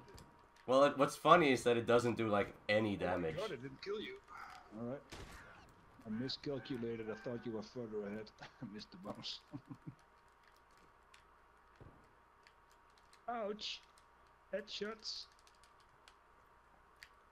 It's interesting because it takes like all the tension away from seeing someone like far away. Yeah, it's completely useless. You can mark them, but that's it. Well, you can just stand out. And you don't really need to be in cover. You try it out. You snipe with the shorty. It doesn't do much damage, but it does stagger. That's a weird thing. It doesn't Oh, matter does now it? because you don't have a sniper or anything. But if you shoot halfway across the map, you get like 5% less health. But it does stagger you, more or less the same way. Oh, that's interesting. I didn't know that. That's what I noticed last time. I actually did something like this. It was really weird. But upgrade this shit. Why is it so quiet? Yeah. It's funny because every time the person says it's quiet, the action starts. Yeah, that's good. That's good. There we go. What's up? Oh my God, no. What's up, bitches?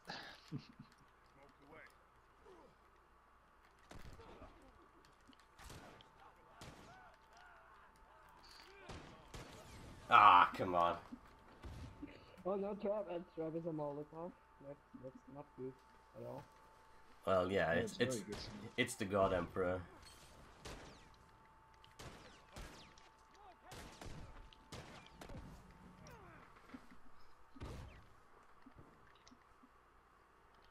Ouch!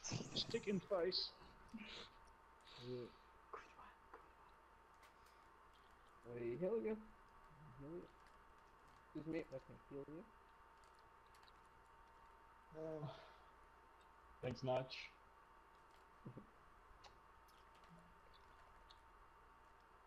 Alright, they're putting it back. Yeah, look at this streamer here, camping with a shorty. Look at him, yeah, there. There he is. Well, everybody can still see it because I bet you bastards are stream sniping. Oh, I saw someone. Yes, Oh of my course God. they're stream sniping. No. They should be. The real tryhards, they should be stream sniping. I'm not stream sniping dancing. I'm not stream sniping. Okay, I'll make it I sure. was just kidding. I'm just fooling around with that. Oh. And even if you were, you gotta get close anyway, so... Ah, come on.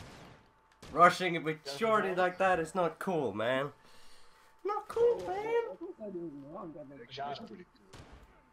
Kill him, dude. Kill Alex. Oh my God, someone's behind us. What? Okay. I got so much shorty love. How the hell do you have special executor? It's not in the loadout. It's got it's lethal efficiency, right? Yeah. It's not in the loadout. Well, whatever. Okay. I'm not sure what you're using, but oh well.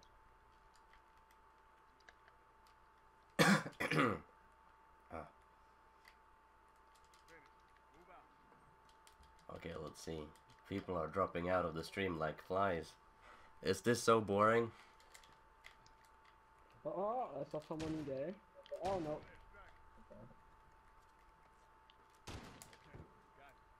Okay. You've been streaming for Oh, almost I'm 3 going in. years. Yeah, let's see. Oh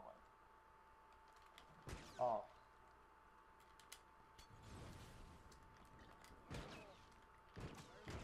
I got him. I somebody. Nice. I got Alex. Oh. Oh my fuck.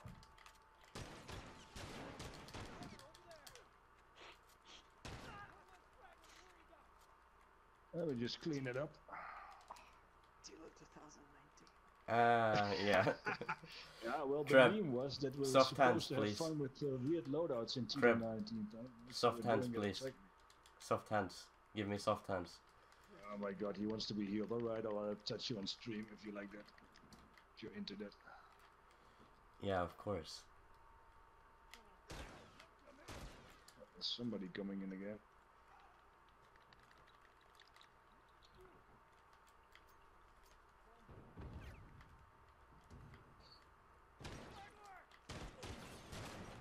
Oh my, it's a molly. Ah, come on. Always ganging up on me. Ah.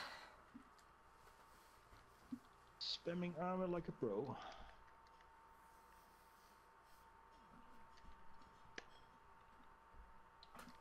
Okay. Boys, they're up here.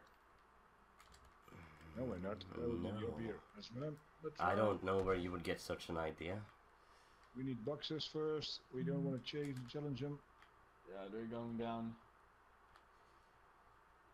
Yeah, but well, you can keep sprinting behind us as much as you want because you can't keep up. Can't shoot us anyway. Yeah. It's like a Used to stupid. running after us. We get all Yeah, the Mark boxes. And iPad. Oh god. Oh my god, somebody's behind us. Can't you like break armor when you like from far away? Even. That's gonna hit him. That's gonna hit him. That's gonna hit him. Oh, I froze. I can't move. What the fuck? I can't move. That's downtown. You can't move on downtown. That's the whole idea. That's the whole joke about downtown. You get stuck on shit. Oh yeah. Can somebody touch my bum, please? Yep. I will spam this armor again. Why not? Because it's there for a reason. Right. Oh my god.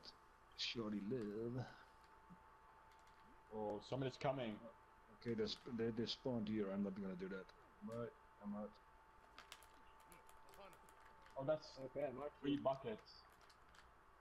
We have a Molotov. Can Mark you with the Molotov and all that? Boys, be careful.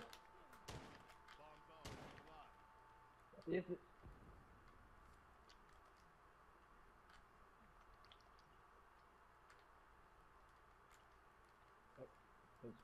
I feel like we're gonna run out of time before we even get close to ending the game by downs.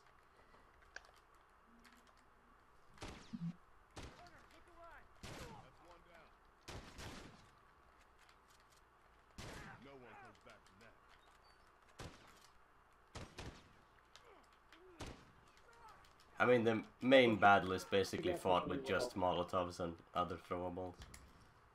I kinda used this shorty a lot already. I got more armor, please. I think it's the 5th time I buy armor. Stupid.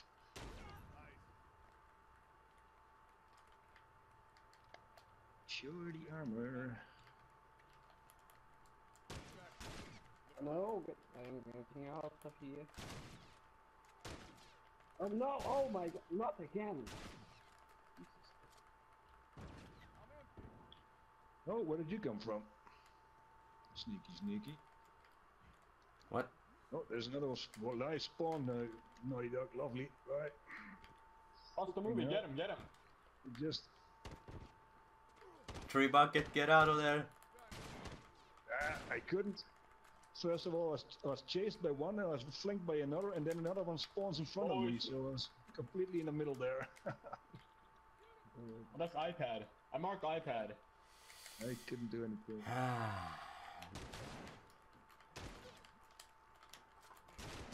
Alex camping it out like a pro. Ah, come on, you little shit. Ah, yeah, blah, blah.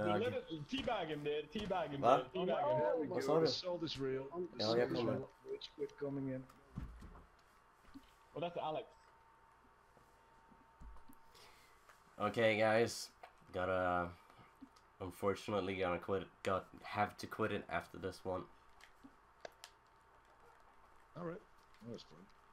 That was good. And now, end of the stream.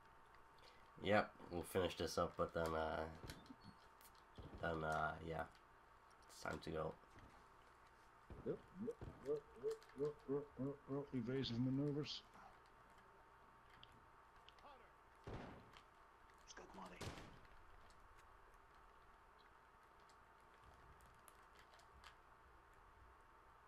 Okay, we need to be intelligent about this.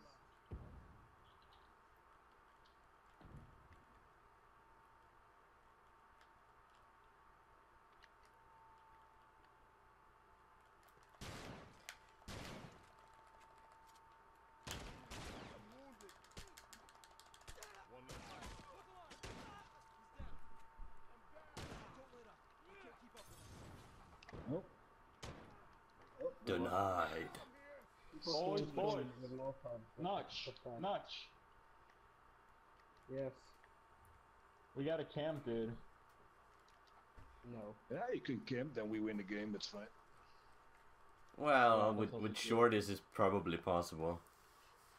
You can camp it out. We can just dance in Yeah, the with cars and win the bombs. game. So that's good. It has more fun. Should be more I fun. mean, you guys have got to get some points, so we don't have to do anything. Well, it's not gonna last for much longer anyway, so. Yeah, that's what I mean. They can camp it out if they want to, but it's not gonna win them the game.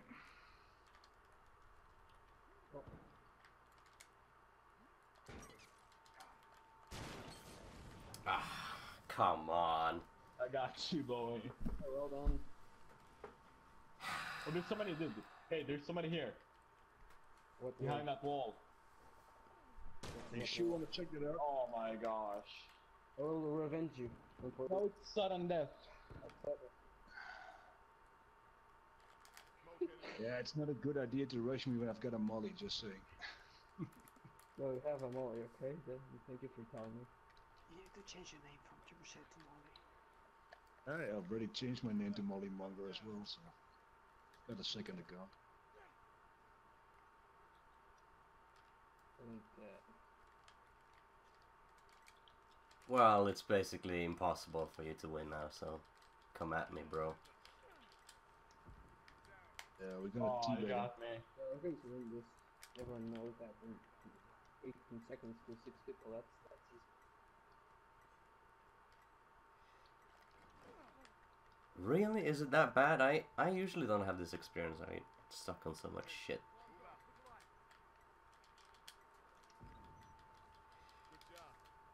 Oh well.